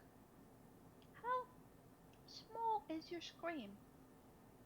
It's like a 27-inch monitor or something. Do you have Discord? Full screen? Yeah. I have one screen dedicated to Discord. And the rest of it's me shuffling through the 15 tabs as you see it. Me in darkness or in flashbang bright. I think you might have the. Screens like smaller than usual then, because it shouldn't be. I don't know. Like you guys are basically my whole screen almost. Is that like an analogy for something? You guys are my whole screen. How Aw. No. No, but you're saying like it's. I don't know. It's just a popsicle. Not a big Slim Jim. Hi. Hello. Hello? Back. We good? Everyone Welcome back. everyone good to go? Yar. Okay. We are back on Sparrow. The rain is coming down on everybody on deck. Alan and Lauren below decks. You are slightly insulated from this. Tell me about our on-deck people who just rang the bell. I am tethered near the rudder control. I nervously gaze around the scuppers, looking up to Actually- the sky. Grint went downstairs as well. To his favorite couch. You crash on the couch in the common room there. It's comfortable. You've slept here before. Tierney and Eden, you both hear something very distantly. From far behind the stern of the ship, you hear a frustrated roar up in the sky.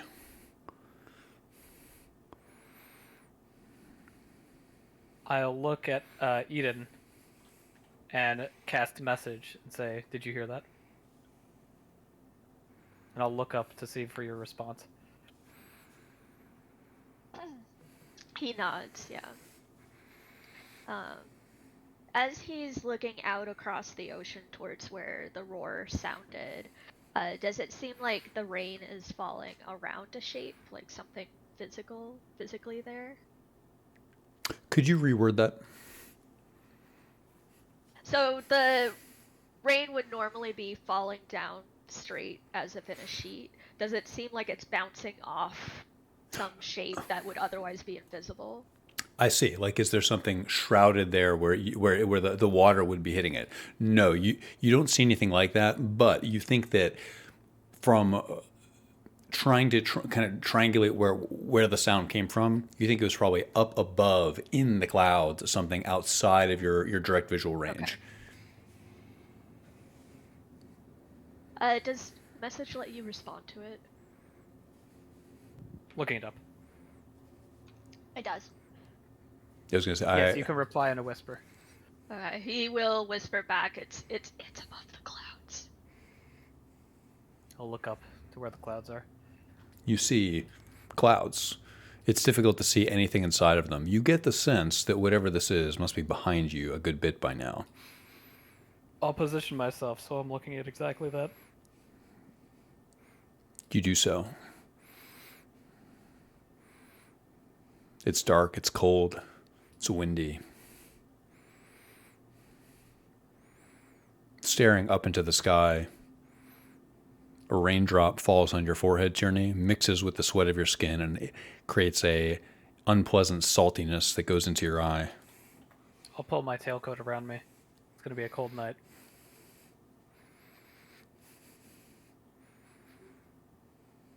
The ship continues to cleave through the sea. You haven't seen anything coastline related to the north in quite some time.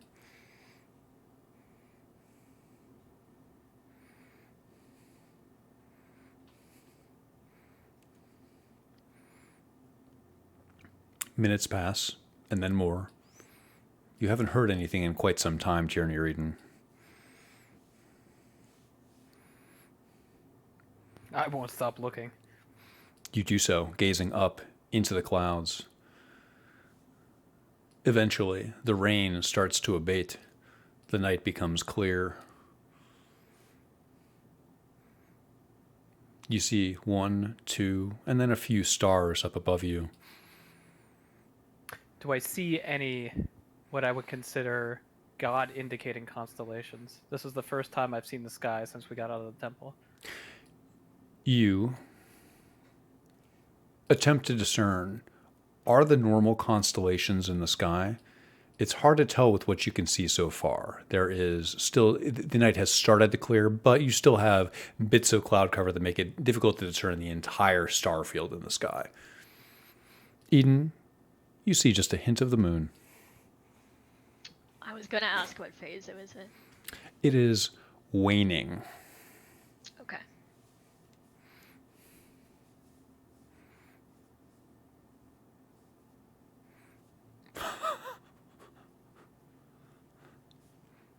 Stop.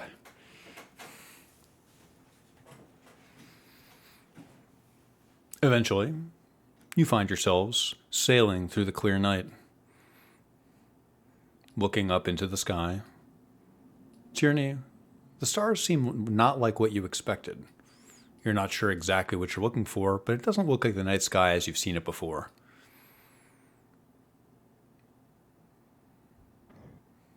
Where Toral the hell are we? Roll intelligence.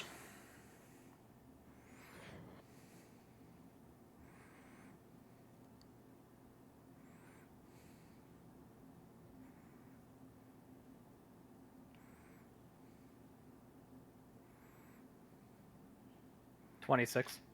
You just hope it's Toral. I have a suspicion that it's not. I don't recognize any of the divine constellations. To your north, however, now that the sky has cleared a bit, you can see what seems like Sembia. You think you see the peninsula that juts out into the Sea of Stars here. You realize how quickly you must be closing on Selgant. A lot faster than we got here. And against the current. You wonder if the ship is as weary as you are. I'll look toward Eden and say, Sembia, far too close.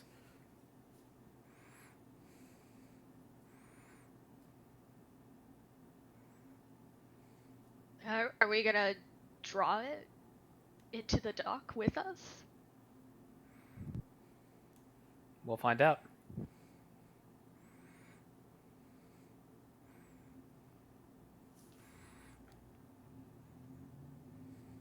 We have to stop at some point, don't we? Can't run forever. Can we, Eden? Eden says nothing to that. Does the ship seem like it's slowing down at all? Same speed? It does, actually. Okay. You seem like you can feel it almost just like you. For a moment there, you feel a unique connection with the ship. You feel like, did it also exhale just like I did? You feel a sense of oneness with the vessel. Can I tell roughly how much time has passed? You mentally try to tabulate how long it's been since you sailed from Dawn You think it's probably been about 4 or 5 hours.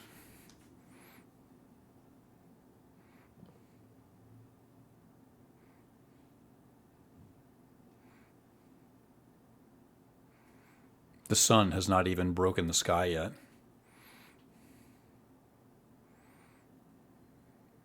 You can discern that it is the early hours of the morning. Your brow feels heavy, Mr. Fang.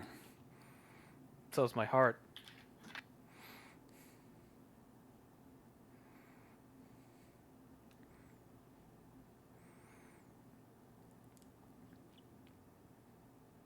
I wait for the future to arrive.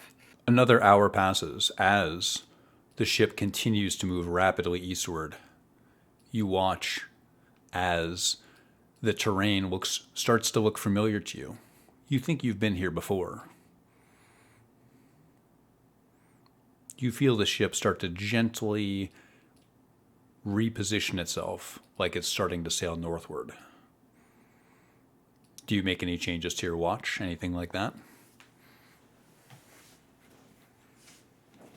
Tierney, I think we may have held it at bay for now.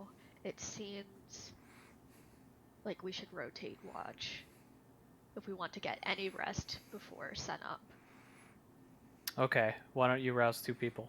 I'll stay up here. And Eden, I think we've gone over 200 miles in the last 5 hours.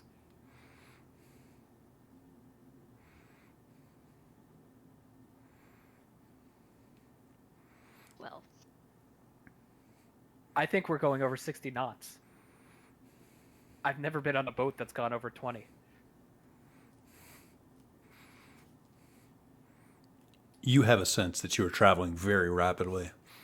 This is not like any ship you've ever been on before. Our sojourn here has to be brief. yes, I think I may want to look into the condition of the ship or find somebody who can tell us anything about the condition of the ship when we land.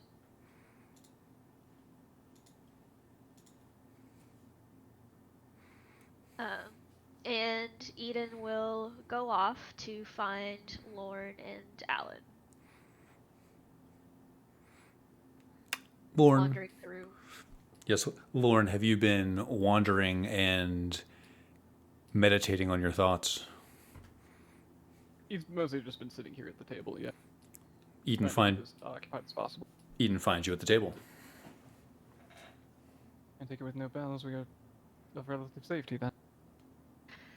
The ship seems to have, I mean, it's still very intent on its location, but it seems to have relaxed a little bit. And we've not heard anything else except for a roar once hours ago. That might have been it giving up on pursuing us further. I don't know. But we're getting close to sunup, and I think Tierney and I need to rest if you and maybe Alan would be willing to take over for us. Of course.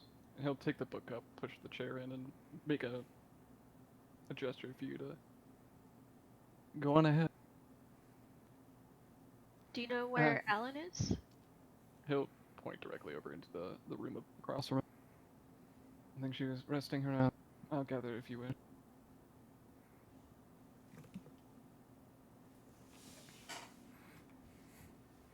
Lorne will come up to the door and knock on it. Alan, I believe it is our turn. Alan, you are suddenly jolted from a deep sleep by Lorne's voice. I'm not ready. And I can neither sit on the mast and ring the bell at the same time. I believe in you.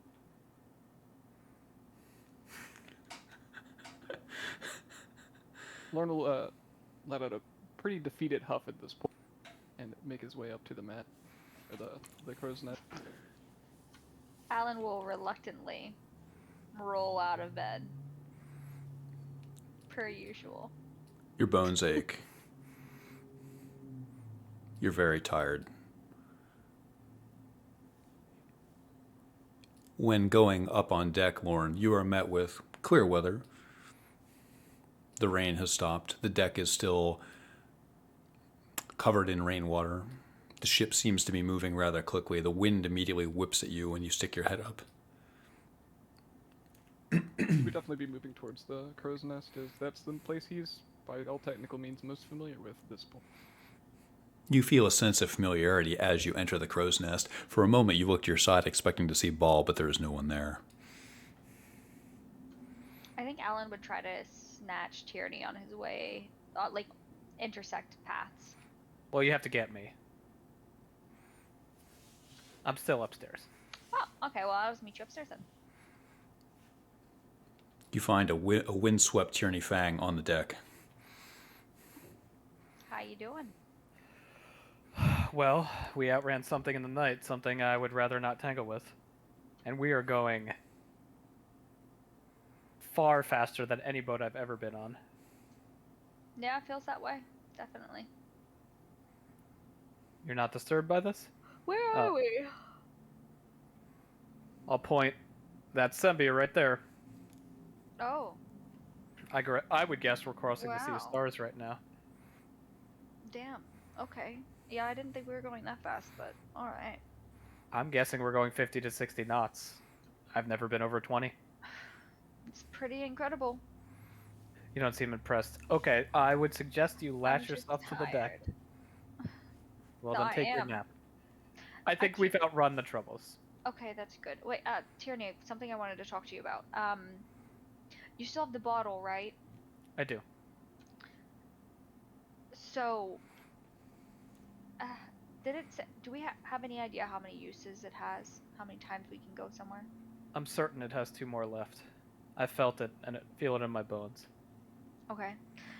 Perfect for the journey I have mapped out. Elm Tree. And then not Elven Tree, the city next to it. I'm a little out of sorts. Hillsfar. Okay. I was hoping to be able to use one, but I guess we'll see what happens. Where do you want to go? Well, well, I would like to find out if Reginald is still alive. So, and traveling to a different plane of existence would be rather interesting, and might be some pretty nifty artifacts there. So, it was a thought. It was a thought. I'll shrug and say, discussion for another day, perhaps with more people around. Okay. I'll leave it at that, I guess, for now. I feel much more awake now. It's almost like I had some coffee. Grint, you have pleasant dreams. You are sleeping well. Make sure to lash yourself to the deck. Okay. I will follow his guidance. Does Lorne overhear their conversation? Yes, you're in the crow's nest above them. You do overhear that conversation. In the crow's nest, he can hear that? Yes. Alright. With that, he will also lash himself to the mast, otherwise he would not have. You're not familiar enough with boats to even think about. You feel a measure of safety as you take a rope, wrap it around your waist, tie it, and tie the other end to the mast at the top of the crow's nest. In the east, you see the sun start to rise.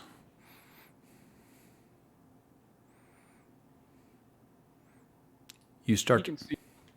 Sorry, I can Good, see you land first. ahead of us, correct? You can see land to your north, to your off of the port side of the ship. The ship is slowly starting to move northward by your estimation. Really is like veering into a fake destination. Even with that in mind, Lorne is specifically looking still behind us. That is where the primary amount of his focus is going. He is, even with this idea that there is nothing following them, he still thinks there is. You look behind you and stoke your sense of paranoia. In unguarded moments, you think you see a winglet. You think you see something moving clouds. It's impossible not to think that every small imperfection in the sky is what you fear. Alan would, with knowing that in the morning there's more fish, she would try to fish again. Roll nature.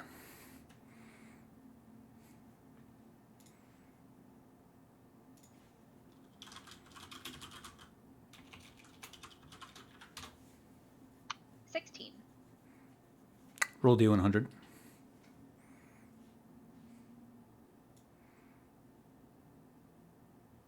$67.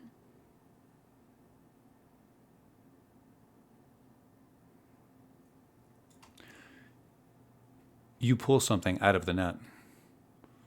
An ancient piece of driftwood. It looks like it's been tossed many times by the sea of stars. I will keep it. It'll be sentimental. You do so. You do feel like this has some significance to you.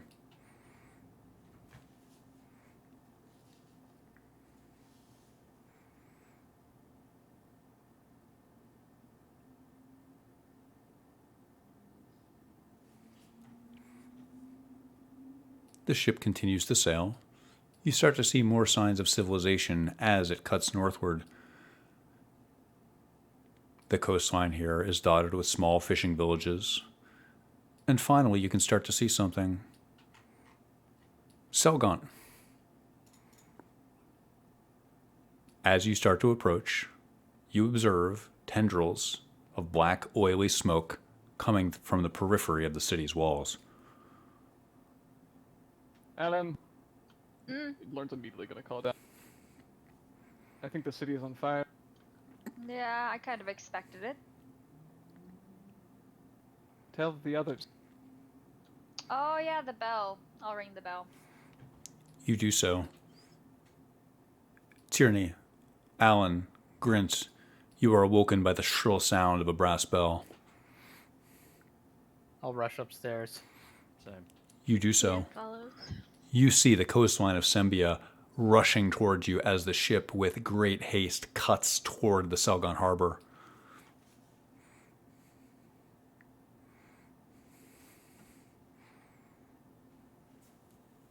Lauren, what is it? City's on fire.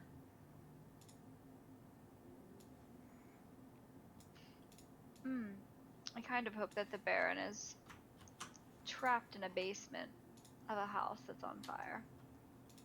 Lauren will unlash himself and climb down from the crow's nest. How far are we from Selgon?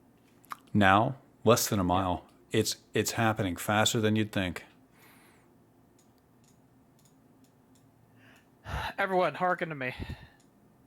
Are we going to stop here or not? Do we want to continue? It's in our best interest. To I continue. mean, if the city's No, on to stop. the Okay. city's on fire. On fire or not, there are things we need like water. I agree. Yeah, you're right. Everybody here.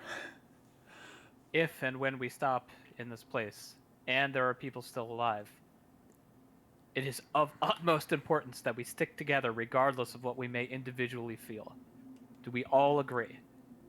Hey, I have no Yes. intention of flying off. This boat cannot leave without us, for one way or another. And we are together, like we're back in the temple fighting the shadows. So okay, so with that being said, the ship, what happens if people try to commandeer it?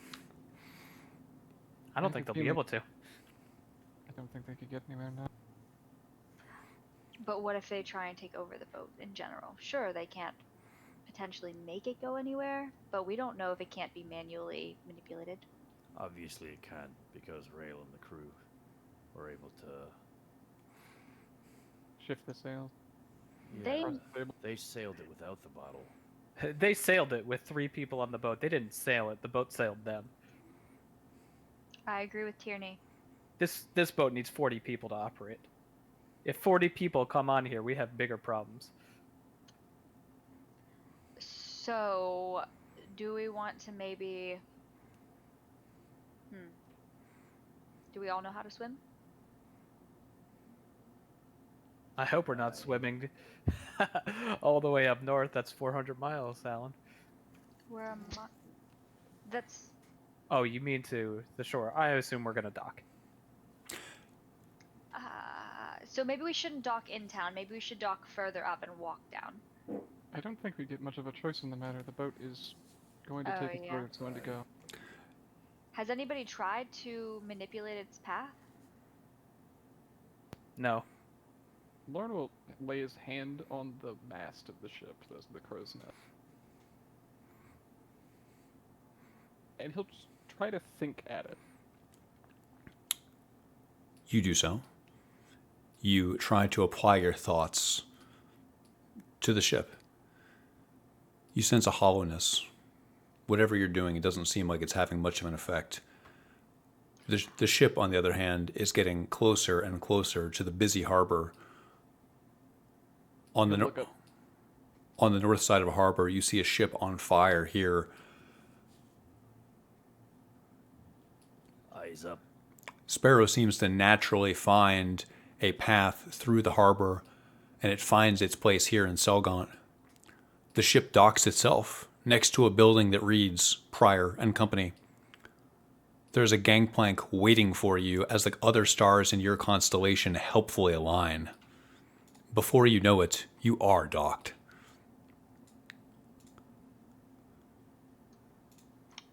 What do we see? You see a familiar sight. Eden, you see a crane you once studied. Everybody sees an old man coming out of his office. This must be the Baron, but he looks older than you remember. His gray beard seems patchy. You don't remember him having such a bald head. He is walking as quickly as he can with the assistance of a cane toward the ship. We're not going to let him on board, right? He looks alone. I want to see what he has to say for himself. Don't you? Oh, yes. Let's take him with us and make him walk the gangplank. Are we pirates now? I mean... Can I look on the dock? I remember there was a beggar that was stationed here. In There our first was. Session. Mm-hmm. Is he still there? He is not. But you Is remember... there anybody else? The guards guarding this boat? There is not. It seems strangely empty here. Brent is like hopping off the boat and walking towards the Baron. You do so. He is hobbling towards you with the best haste he can muster, putting all of his weight through this little crook he is using to walk. Well, folks, we ride together, and I'll follow Brent. He sees you, Grint, and makes eye contact. Lauren, you fall behind. He looks at you. He makes eye contact, Grint. He looks desperate. He calls to you across the gap there. Do you have it? Did you bring it? Yeah. Come, come. He beckons towards you. Brent plays along. He starts to walk back toward his office, but you can see that his age is getting the better of him. At best, he can just hobble, and he constantly, with a paranoid fervor, looks over his shoulder to make sure that you're still following.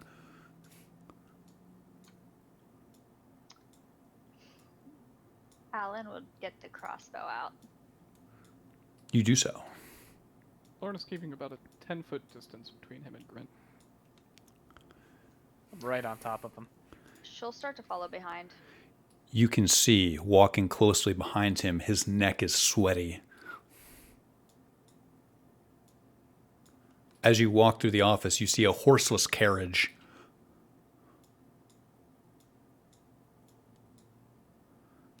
Going into his office, you see a place you have not seen in nearly 10 days. It looks a bit worse for wear. It looks as if somebody has been living here. He walks in and sits down on his couch. The What couch happened here? looks familiar somehow. He ignores your question. He looks at you fervently and says, "Please tell me you have it." His voice is ragged. Aye, we have it. Give it to me. Why? I have the gold for you. Listen. Tyranny, you talk. Grant just kind of walks away for a second. Baron, we can give you the quill, but it does nothing, and you set us up to this task, so we were hoping you had some information for us. It does nothing. You couldn't be more wrong. Tyranny, roll insight. You told us it did nothing, and it was an artifact of no power. So I'm merely echoing your words back at you, dear Baron. 16. You can detect on his face the lies in his heart. He wipes his brow. As these two are engaged in a heated conversation, Lorna is going to make absolutely sure no one's coming down those stairs. You look up the stairs. You see nothing, hear nothing, feel nothing from upstairs. Alan is standing in the doorway, but also outside, keeping an eye on both the Baron and the Sparrow, and she still is wielding a crossbow, aiming it directly at the Baron. Baron, you know what you set us up to. And we're back, which cannot give you anything but pause. We're just looking for information. You're looking for the quill. We're both looking to exchange these quantities. Now speak. I'll tell you anything if you give me the quill. We have the quill. His voice cracks. Good. You know You what? have it? Yeah, I have it. On your person? Tyranny. I don't have it personally. Grint has it. Or no, Alan has it. We have it, suffice to say. Or else we wouldn't be here, and you know that. You want to get your greedy little paws on it? We want to get our greedy little paws on some information. Anything. Did you know what you were sending us into? Yes. Who set you up to it? He looks out over the water for a second, looking at his ship. If I tell you, you won't be able to unhear it. This is something that you should know full well that you may not want to hear. I'll look around and gauge the faces of my group. I would consider not hearing it. I don't Grant crosses his arms. He's very intent on hearing this. I don't want to tell you, and you don't want to know. I'll look at Eden. Eden looks very intent. Your health is deteriorating, and does the quill have something to do with this? Yes. And Sax, looks like you're gonna die. He looks at you intensely. Everybody dies. I just wanted to know when. Well, it sucks that the quill no longer has any, shall we say, ability to write. Give it to me and I'll be the judge of that.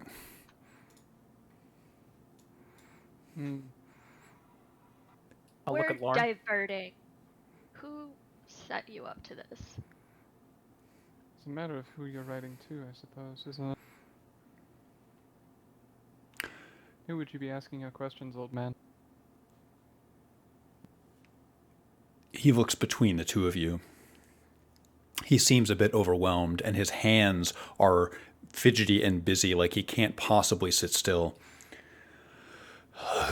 Which first? Who would I ask? Mystra, the mother of magic. Who did you ask when you wrote? When you? Please don't tell me you wrote with it. Lorna will nod knowingly at the first utterance. Nod directly towards Tyranny at this point if he's looking back. I'll laugh. He hangs his head for a moment in a moment of pensive self-reflection before Their speaking. plans couldn't have been this poor. Come on, you know what's happening here. What? You were a pawn in this game. And you are my pawn. I don't think so. I'm somebody's pawn, but not yours. His right forearm tenses a bit as he puts his weight on his cane, looking like he's going to stand up. If I tell you who set me up, like I said, that can't be unheard. I think we all know here. But you have Then- to say it. Then let's leave it. Then let's leave it at rest. If you know, then you should. If you know, then you know why I'm not going to say it.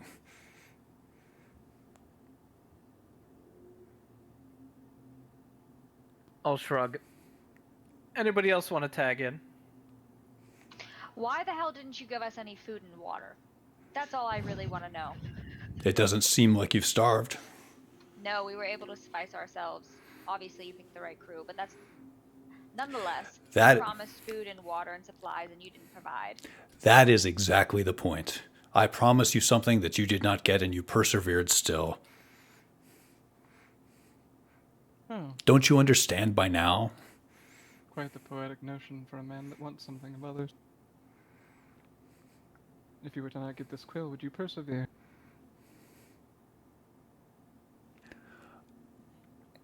I don't know that persevere is the word I would pick, but it would certainly add a certain finality to my life. Baron, we know the answer to the question we would ask you, but we still want to hear the answer. Much in the same way, you want the quill to answer a question you know the answer to, too. Are you sure you want to hear it? You know you're right. He looks at you, and he can't muster much of an answer. We wouldn't be here otherwise. And you wouldn't be dying otherwise. Mr. Fang, you can't unpeel an orange.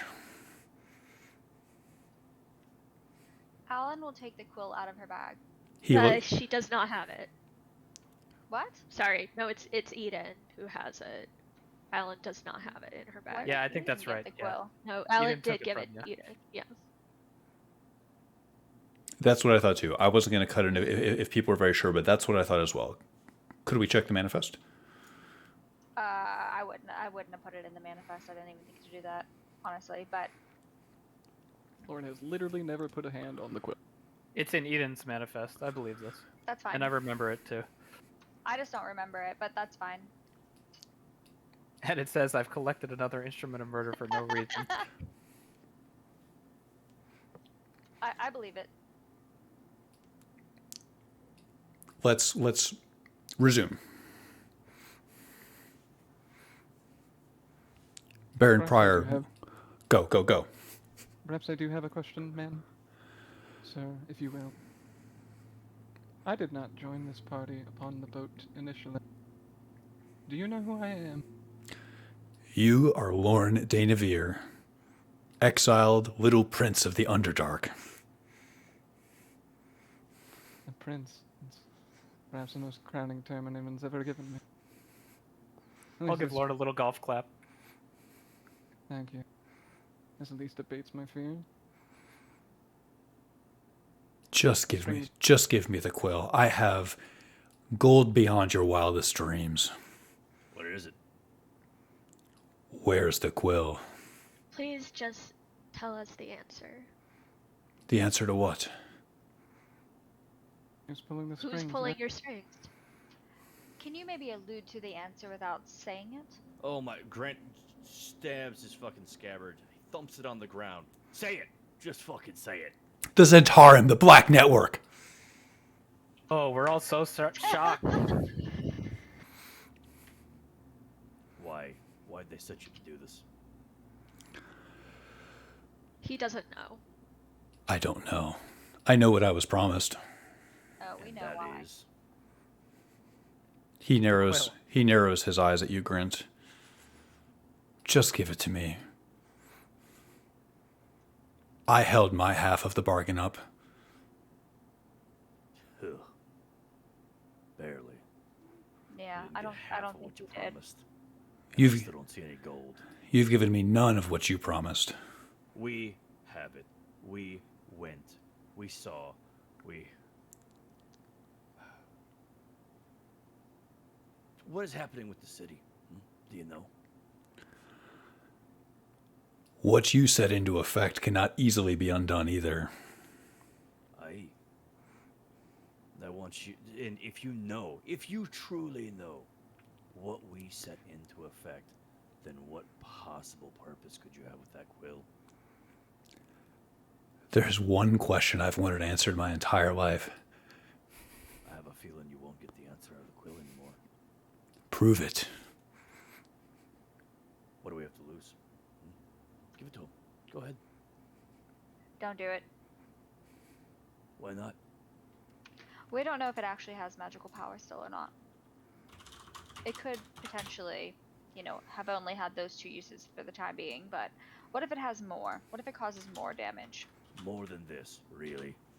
Yeah. It's not an instrument of magic or writing. It's an instrument of murder. And in that, we can't use it. Murder? It's an instrument of knowledge. He wipes his brow once again. What do you mean it was? Why do you keep talking about this in the past tense? If you have it, just give it to me. Alan will walk over to Eden and nudge him. Eden, can I have it? No. The weave was destroyed.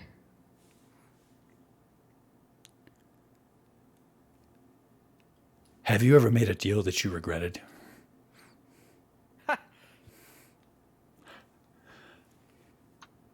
Pretty much this entire trip.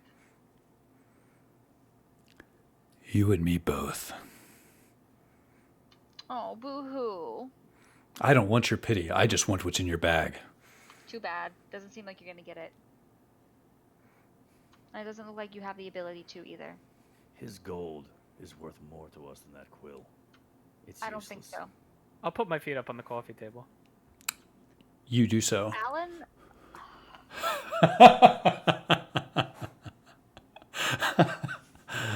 Tierney? We both remember how this went. What, do you suddenly have respect for this man? No, I don't have respect for him, but I do have respect for the furniture. Ah. My mistake then. And I'll put my feet down. Thank you. Lauren will lean in on the couch. Does she think it's sentient too? Absolutely. Unlikely. Baron Pryor tries to hear what you just said. You don't think he caught that? He's starting to look almost crazed with how much he wants what you have. Alright, so are we ready to go now that we know he's just a fragile old man? As I said, it was not my bargain to make. And know, I don't Grim, care do you about wanna it. Kill him, and then we can just take his money? Sounds okay with me. He's a defenseless old man. So just take his money?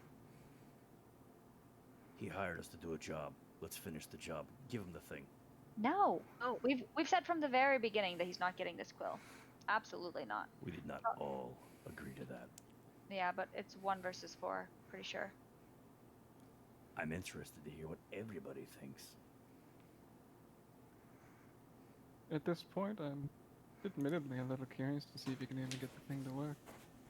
He seems so dead set on it. Tyranny. I'm just here for information, and we already have everything we could possibly get. Whatever happens after this, I don't care. Why did you even come here if you didn't intend on honoring the deal? Oh, honor. Is that what we're talking about now? Honor? You shook my hand. Come now, Baron Pryor, you have to know better than honor. You made a deal with the Black Network and you expected us to carry it out. And then you expected our heads to roll at the end of it, and here we are, heads fully attached to our bodies. Don't talk to me about honor. His eyelid twitches.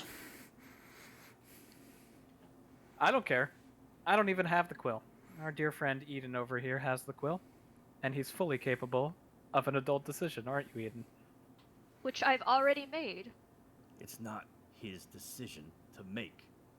All of us took this contract. I agree with Eden. It's a useless hunk of metal now. I'm so tired of you saying that when you have no idea if it is or is not. Well, then there's an easy way to find out, isn't there? What if there's more to the quill than meets the eye? What if beyond the element of being able to have questions answered? What if there's more to it than just that? What if it is a beacon to get to Mistra? Grant, You know? how many gods do you need to kill to be satisfied? Oh, that's right. Eden looks like he's crawling out of his skin and just storms out of the.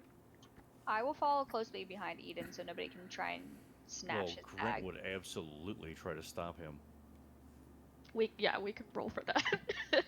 I would happily assist Eden. Roll initiative.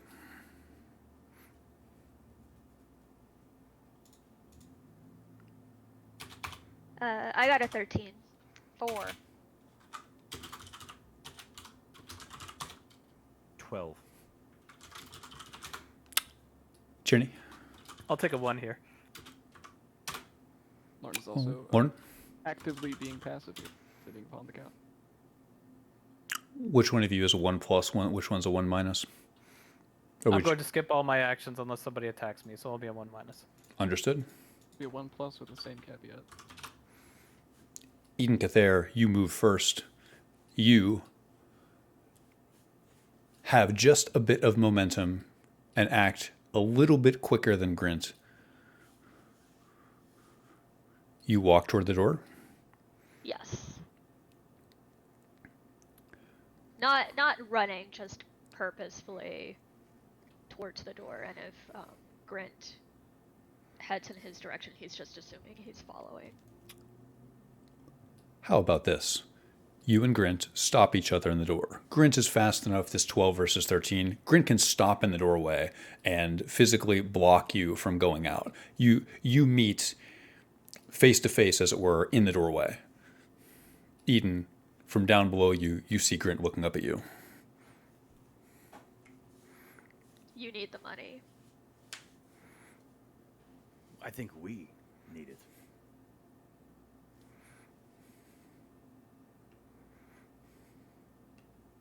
We're gonna sail all the way to Mithranor on dreams and hope.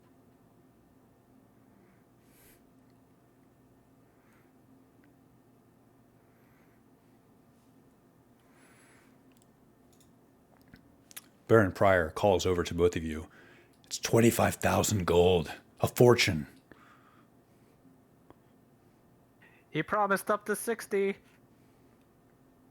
We can do a lot of good with that kind of money. We've done so much wrong with this quill. You would let the last act be this? Be what? Giving a useless hunk of metal to an old desperate man. Give him something else and tell him it's the quill. He's not going to be able to tell. Don't be ridiculous. He knows it's a solid gold quill. He's never seen it. He told us that it was a solid gold quill.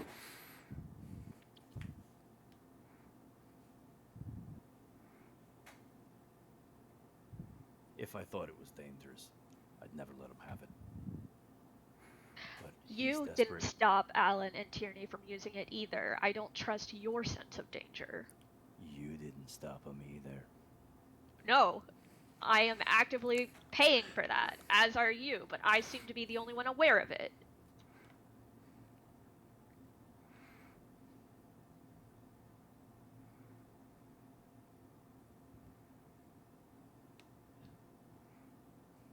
What's done is done. We can't take it back. Whether we give him the quill or not doesn't change that. If I saw Mistra dying. I did not see her dead. I am concerned that any use we make with the quill is just one more nail that we're hammering into her coffin. and you want everyone here to just trust your vision. An unclear vision at that, apparently.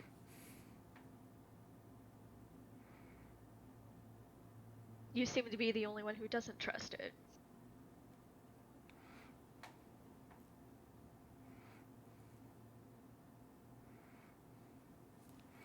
Listen, you're not wrong about the money. If there's a way that we can get the money without handing over the quill or letting him use it, I will support that. Shouldn't we at least first. We did that. We killed Mistra that way. And it's her quill, so surely it doesn't work.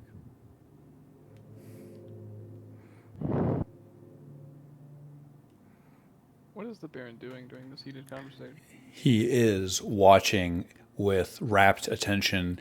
Looks like he is getting ready to stand up at any given time. He has most of his weight on his cane, like he's getting ready to do his best and burst up suddenly. What is Alan doing during this? Oh, she would be walking over to help Eden, but I was letting them play out their piece of the puzzle here first. He's a dying old man. Why not let him have it? Because he's a piece of shit dying old man. Yes, but he's got a lot of money. Well, then take it. He can't do anything about it in his state. I'm not gonna rob an old man. But you're okay with killing a god or causing potentially more harm. We didn't do that on purpose. Of course we didn't. But now knowingly giving over a quill that could potentially, eventually in the future, maybe have more uses of it, and having this whole thing roll back around and start over again, it's not really something I'm willing to tangle with, so. Baron Pryor calls over to you. Look. What about, I'll tell you what to write. I'm not doing that again.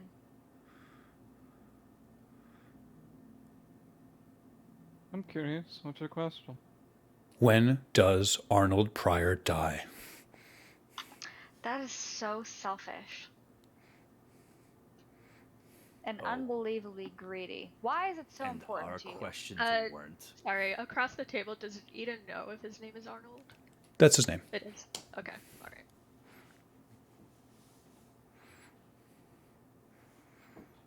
Let him ask his question. Let us get paid. I could just kill you right now and then you'll know when you die. I'll tell you before I do it.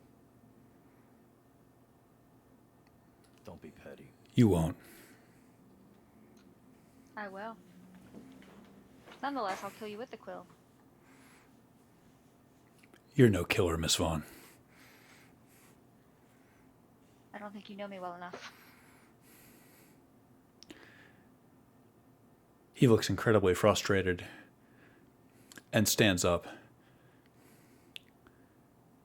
Either write it or give it to me or leave. It's hard to feel powerless, isn't it? It's the worst feeling in the world. Tell me about it. I don't know. I kind of like your office space here. Maybe we'll just take it from you.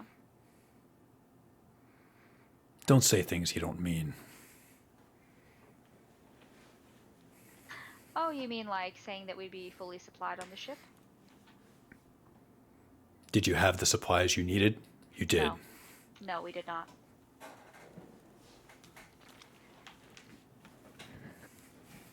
Well, Eden, what's it gonna be? I told you, my answer has not changed. Then what do we do now? Make your peace. Get back on the boat. Lord stands up at this notion. So you guys are okay with stealing his ship, though? If it's even his.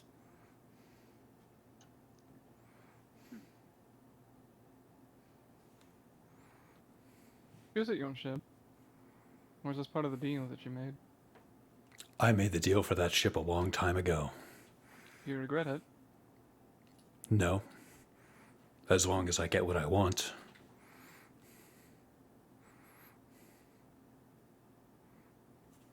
Grant, Eden, did you settle this?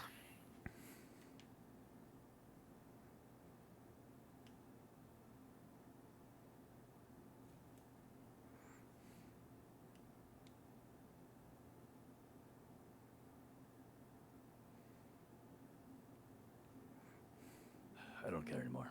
Grant walks out the door.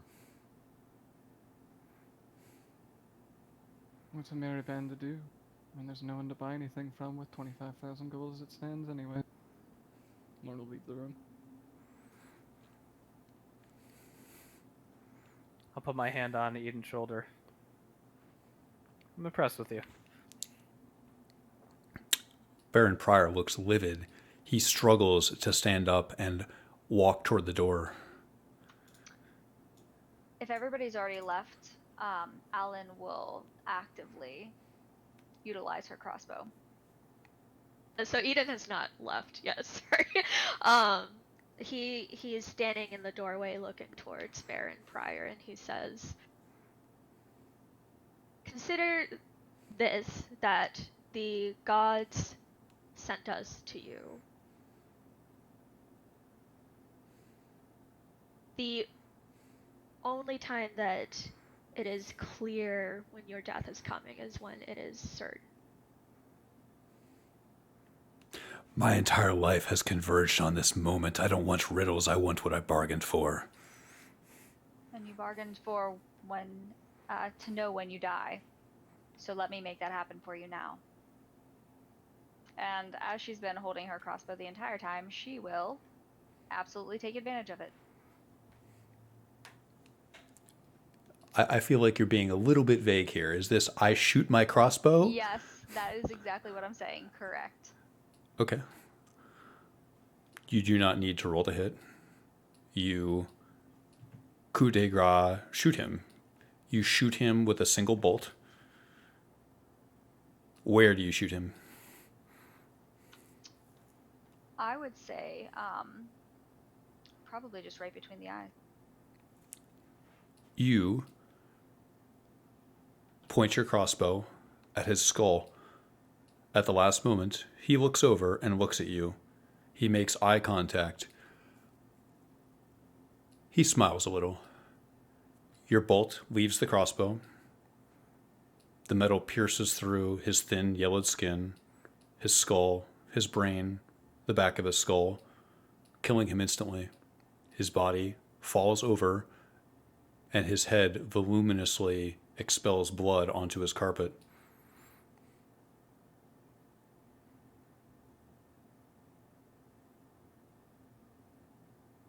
It is quiet. Alan will. Where did he fall? Was he in the doorway? Where he is now. His body is now face down, so there is a massive hole in the back of his skull.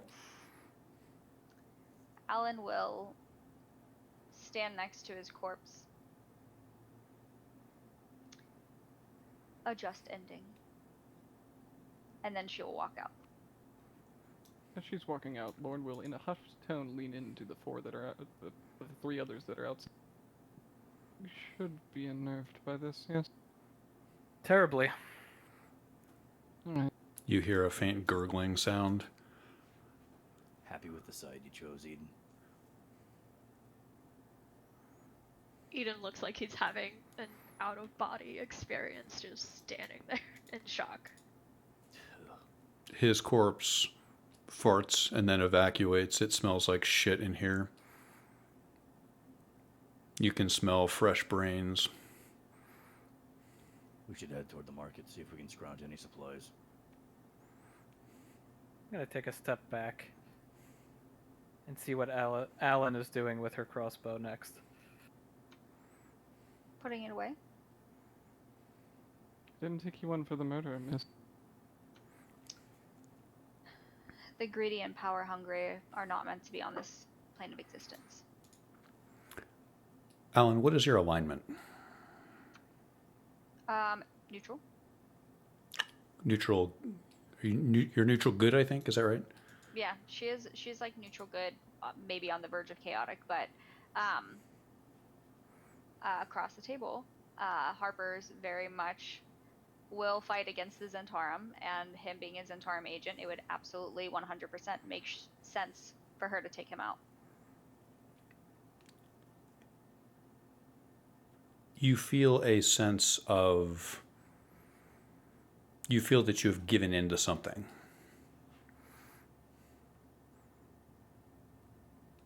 The pool of blood expands across his carpet. She wouldn't have stayed around and waited to look over things. She would have handled business, as it is business in her eyes, and move forward and moved on. You do so. Of course, this may hit her harder later, as things do with Alan. But in this moment in time, for not just as far as her being a Harper, it made the most sense to do. You find yourselves outside of the former offices of Pryor and Company, here on the docks in Selgun. It's oddly quiet.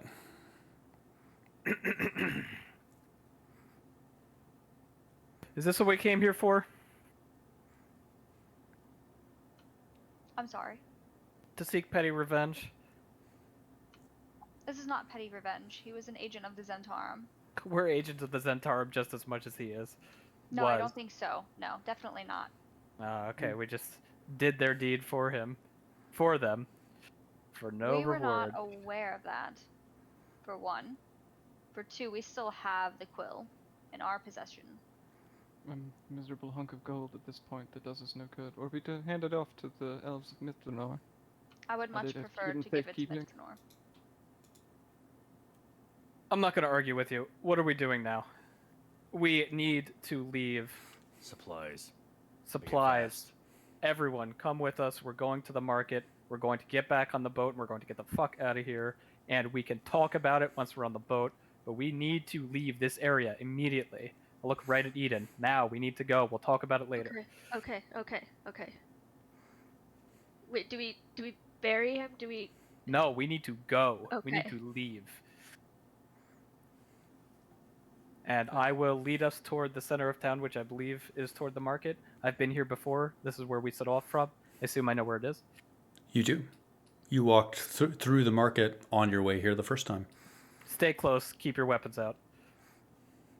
Lauren does look back to, to Eden, and asks him bluntly, "Would you prefer him buried?"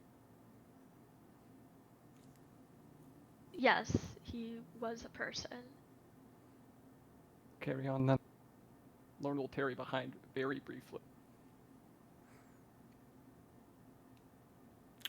Once they're out of sight, he looks at the corpse, channels through the ring that he can, and animates dead. Knew that was coming. You do so. You raise... Go ahead. Sorry, the command I give is, wait 10 minutes, bury yourself. Oh my god, that's amazing. You do so. You animate a foul corpse and give it an order. I don't know if this is quite the sanctity for the dead that Eden was looking for. That's Beggars amazing. can't be choosers, okay? Ooh. This was also...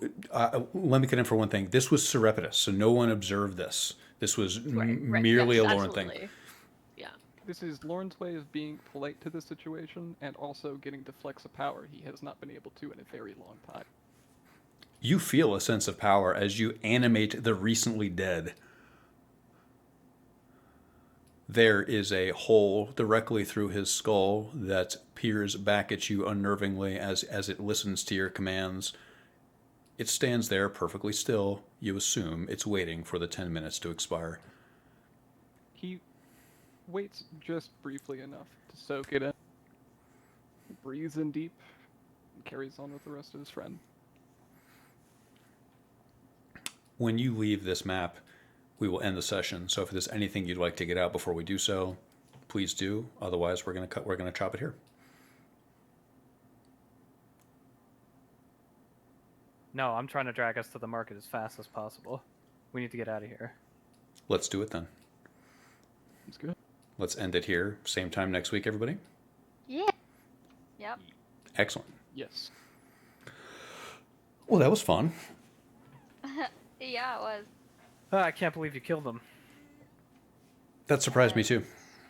Really? Yeah, no. That I've been reading up on the Harpers a lot and just making sure that I understand what their position is. And one of them, within the reading, it specifically states that, you know, they're not above killing somebody in the name of ridding the world of tyrants and such. So People can I was just... surprised it wasn't Grit.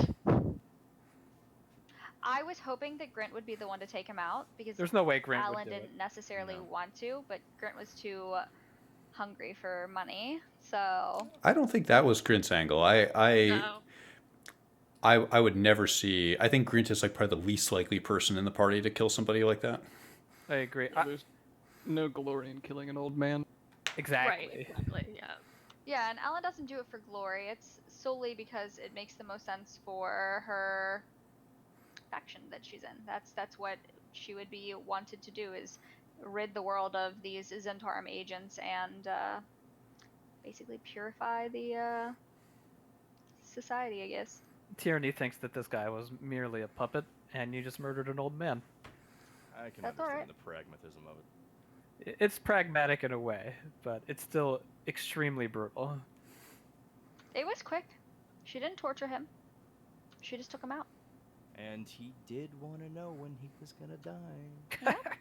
I He sure know, did. Yeah. It's poetic. It was justice. certainly a poetic end, if nothing else. Lauren is certainly not a man to stand between somebody and a murder of revenge. Definitely wasn't revenge in Alan's eyes. Well, He views it as such. you may find such a iconoclastic vision of life and death within your faction to be troublesome in the future. I was just saying, from Lauren's perspective, it seemed as such. That's why we'd not have stopped you. What do you mean? What do I mean, or what does Yeah, what do you Palmieri mean? mean? What do I mean Yes. is that some people deserve to die, but you decided to be the one who decided that he deserved to die. Yeah, harbors work on their own. They have Yeah. basically the last say in determining that. I'm just saying. You I were mean, judge, am jury, I- and am I executioner. Interpreting things? Because if I'm misinterpreting things, then maybe No. I think it you, makes sense. clarify. you did what you did. I'm not criticizing what you did. I'm just saying, like, Tyranny's gonna be shocked, even at Alan. It changes my That's right. conceptualization of you.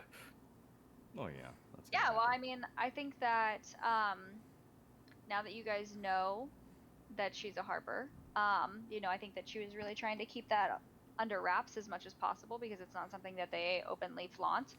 And now that you guys know, it's much easier for her to handle these types of situations in front of you rather than behind your back.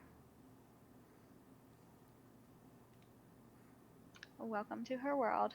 Well, it was certainly memorable. Yeah, I will say that for a while there, I was really interested in trying to figure out if we could trick the Baron. It seemed like there was a hook there where they could pretend to write something with the quill, and then give him a fake answer back. But I was struggling with like Eden isn't really into trickery, so he wouldn't. Like the closest I could get was like give him something else. There was a hook there, yes. Yeah. A meat hook. Yeah, that's why I was like, should he call Tierney over? But I don't know. Moment passed. I was a fly on the wall for this encounter. For once, yeah. Lauren has no strings to this. He got the answer he wanted. He just mean- wanted to know if he was intended to be part of this or not. He had the inclination that that was the case, but now he has verification directly from this person that was working for the people that are pulling the strings, right? This guy probably had his strings pulled like the rest of us. I saw him as like one of us, just being dragged along the current. You felt a sense of kinship. As you Yeah, should. then he said that Zentarum. I think Eden was expecting to hear like one of the gods or whatever. Yeah. Which. Oh, really? I thought it was Zentarum for sure. Yeah, I thought it was more though. I thought it was something where it was Zentarum, but it was like somebody specific where he was gonna basically, name off a name that would not only get him in trouble, but get us in trouble. Us knowing that it was the Zentarum was blatantly obvious. Yeah. Yeah, he's too low of a pay grade to know why, if that makes sense. Well, we know why. We figured that out. Well, why are the Are you Zentarum sure? interested in killing a god? I mean, at this You're s- point, it feels like that was the reason, at least. So I would assume that for right now, that's what we would think. From Lauren's perspective, it absolutely did feel more like a cosmic thing. Having the answer be the Zentarum was honestly surprising. Well, from It was him, him. as far as he's aware, yeah. It still could be.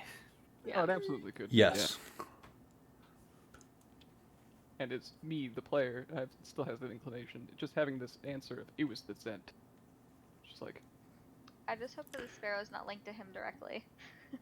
It was an unfulfilling answer, wasn't it, Felmari? It was just scratching the surface of something that you Yeah. probably already figured, but you wanted to know the next piece. What if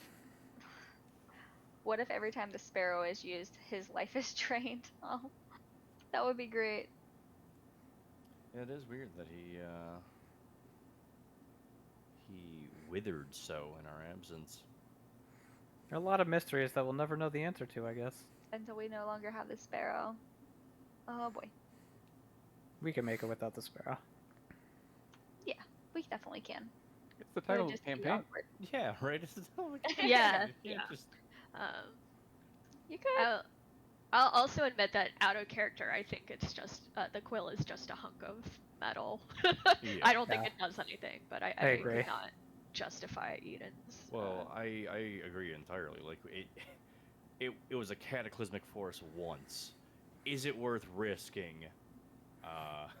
Is it worth risking it being used again? So I can definitely understand. But Grint wanted that payday. Yeah. I know he did. Yeah. Alan's just not open to people having artifacts that they should not have, even though it is just at this point a hunk of gold. She would much rather see it in a museum or see it in a place where it could be studied, you know? Well, the only thing I can think of is that we probably will need to bring it to Mithra Nor. There could still be some link to Mistra. It could be the key to fixing all this. Mm-hmm. But Grint doesn't think about that. Yeah, it's definitely been a thought. It's also really fun to see Eden stand their ground now. Like, Yeah, you- especially the only moral compass of the entire party. The only outwardly good force in here. It's really funny doing it because it feels like he's throwing a tantrum. Like it's very much like a burgeoning. This is growing in him. This ability to stand up for himself. So He's having an I arc. appreciated. I mean- appreciated having him be able to do that with Grint, especially. Tierney was impressed, you know? You stood toe to toe with Grint, who is the most dangerous thing we've faced in this world so far. And Grint loves, for the fact I should say, the two of us love that Eden stood his ground and it quite possibly got the Baron killed, and now Eden is like mildly traumatized again. Right? Again. So good. It's so great. On a Love side that. note, if Eden would have tried to give the quill to the Baron, if Michael allowed for it, she would have absolutely tried to do sleight of hand and not allow for that to happen. Well, Which I is mean, what I think it was very obvious that Eden was not going to let that I happen. know, And I in know. fact, I was hoping the party would remain confused about who had it because he was hoping nobody would realize that it was him. But Yeah, I forgot that you got the quill. I'm so sorry. I'm so tired. I've been getting up at like Don't be. 7 every day now because I just got to be in work earlier. So No apologies necessary. I feel Also, bad. You guys are not boring me. I'm just sleepy. yeah, I do think it was Lauren's familiar that was chasing us. Lauren summoned a shadow dragon. I bet. I really hope not, because of all the dragons that Lauren is actually familiar of and is scared of, it's a shadow dragon. Across the table, there is a noble house that flies a shadow dragon around to scare the fucking people. I want Shadow There's- Dragon. Like Literally underground, under dark. In the Mensa underground? Brenzen, yeah, there's like one noble house that has one as a seat of power, right? It's like their show of force is like, we have a fucking shadow dragon, and someone flies it around. Just for kicks.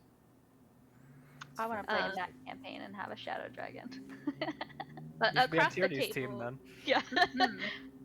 Hmm. You don't have to answer this if you don't want to, but is Lauren nobility?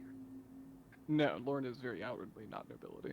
That was a big point that he brought up, is that he is of no noble house. His family is, were literally just apothecarians, right?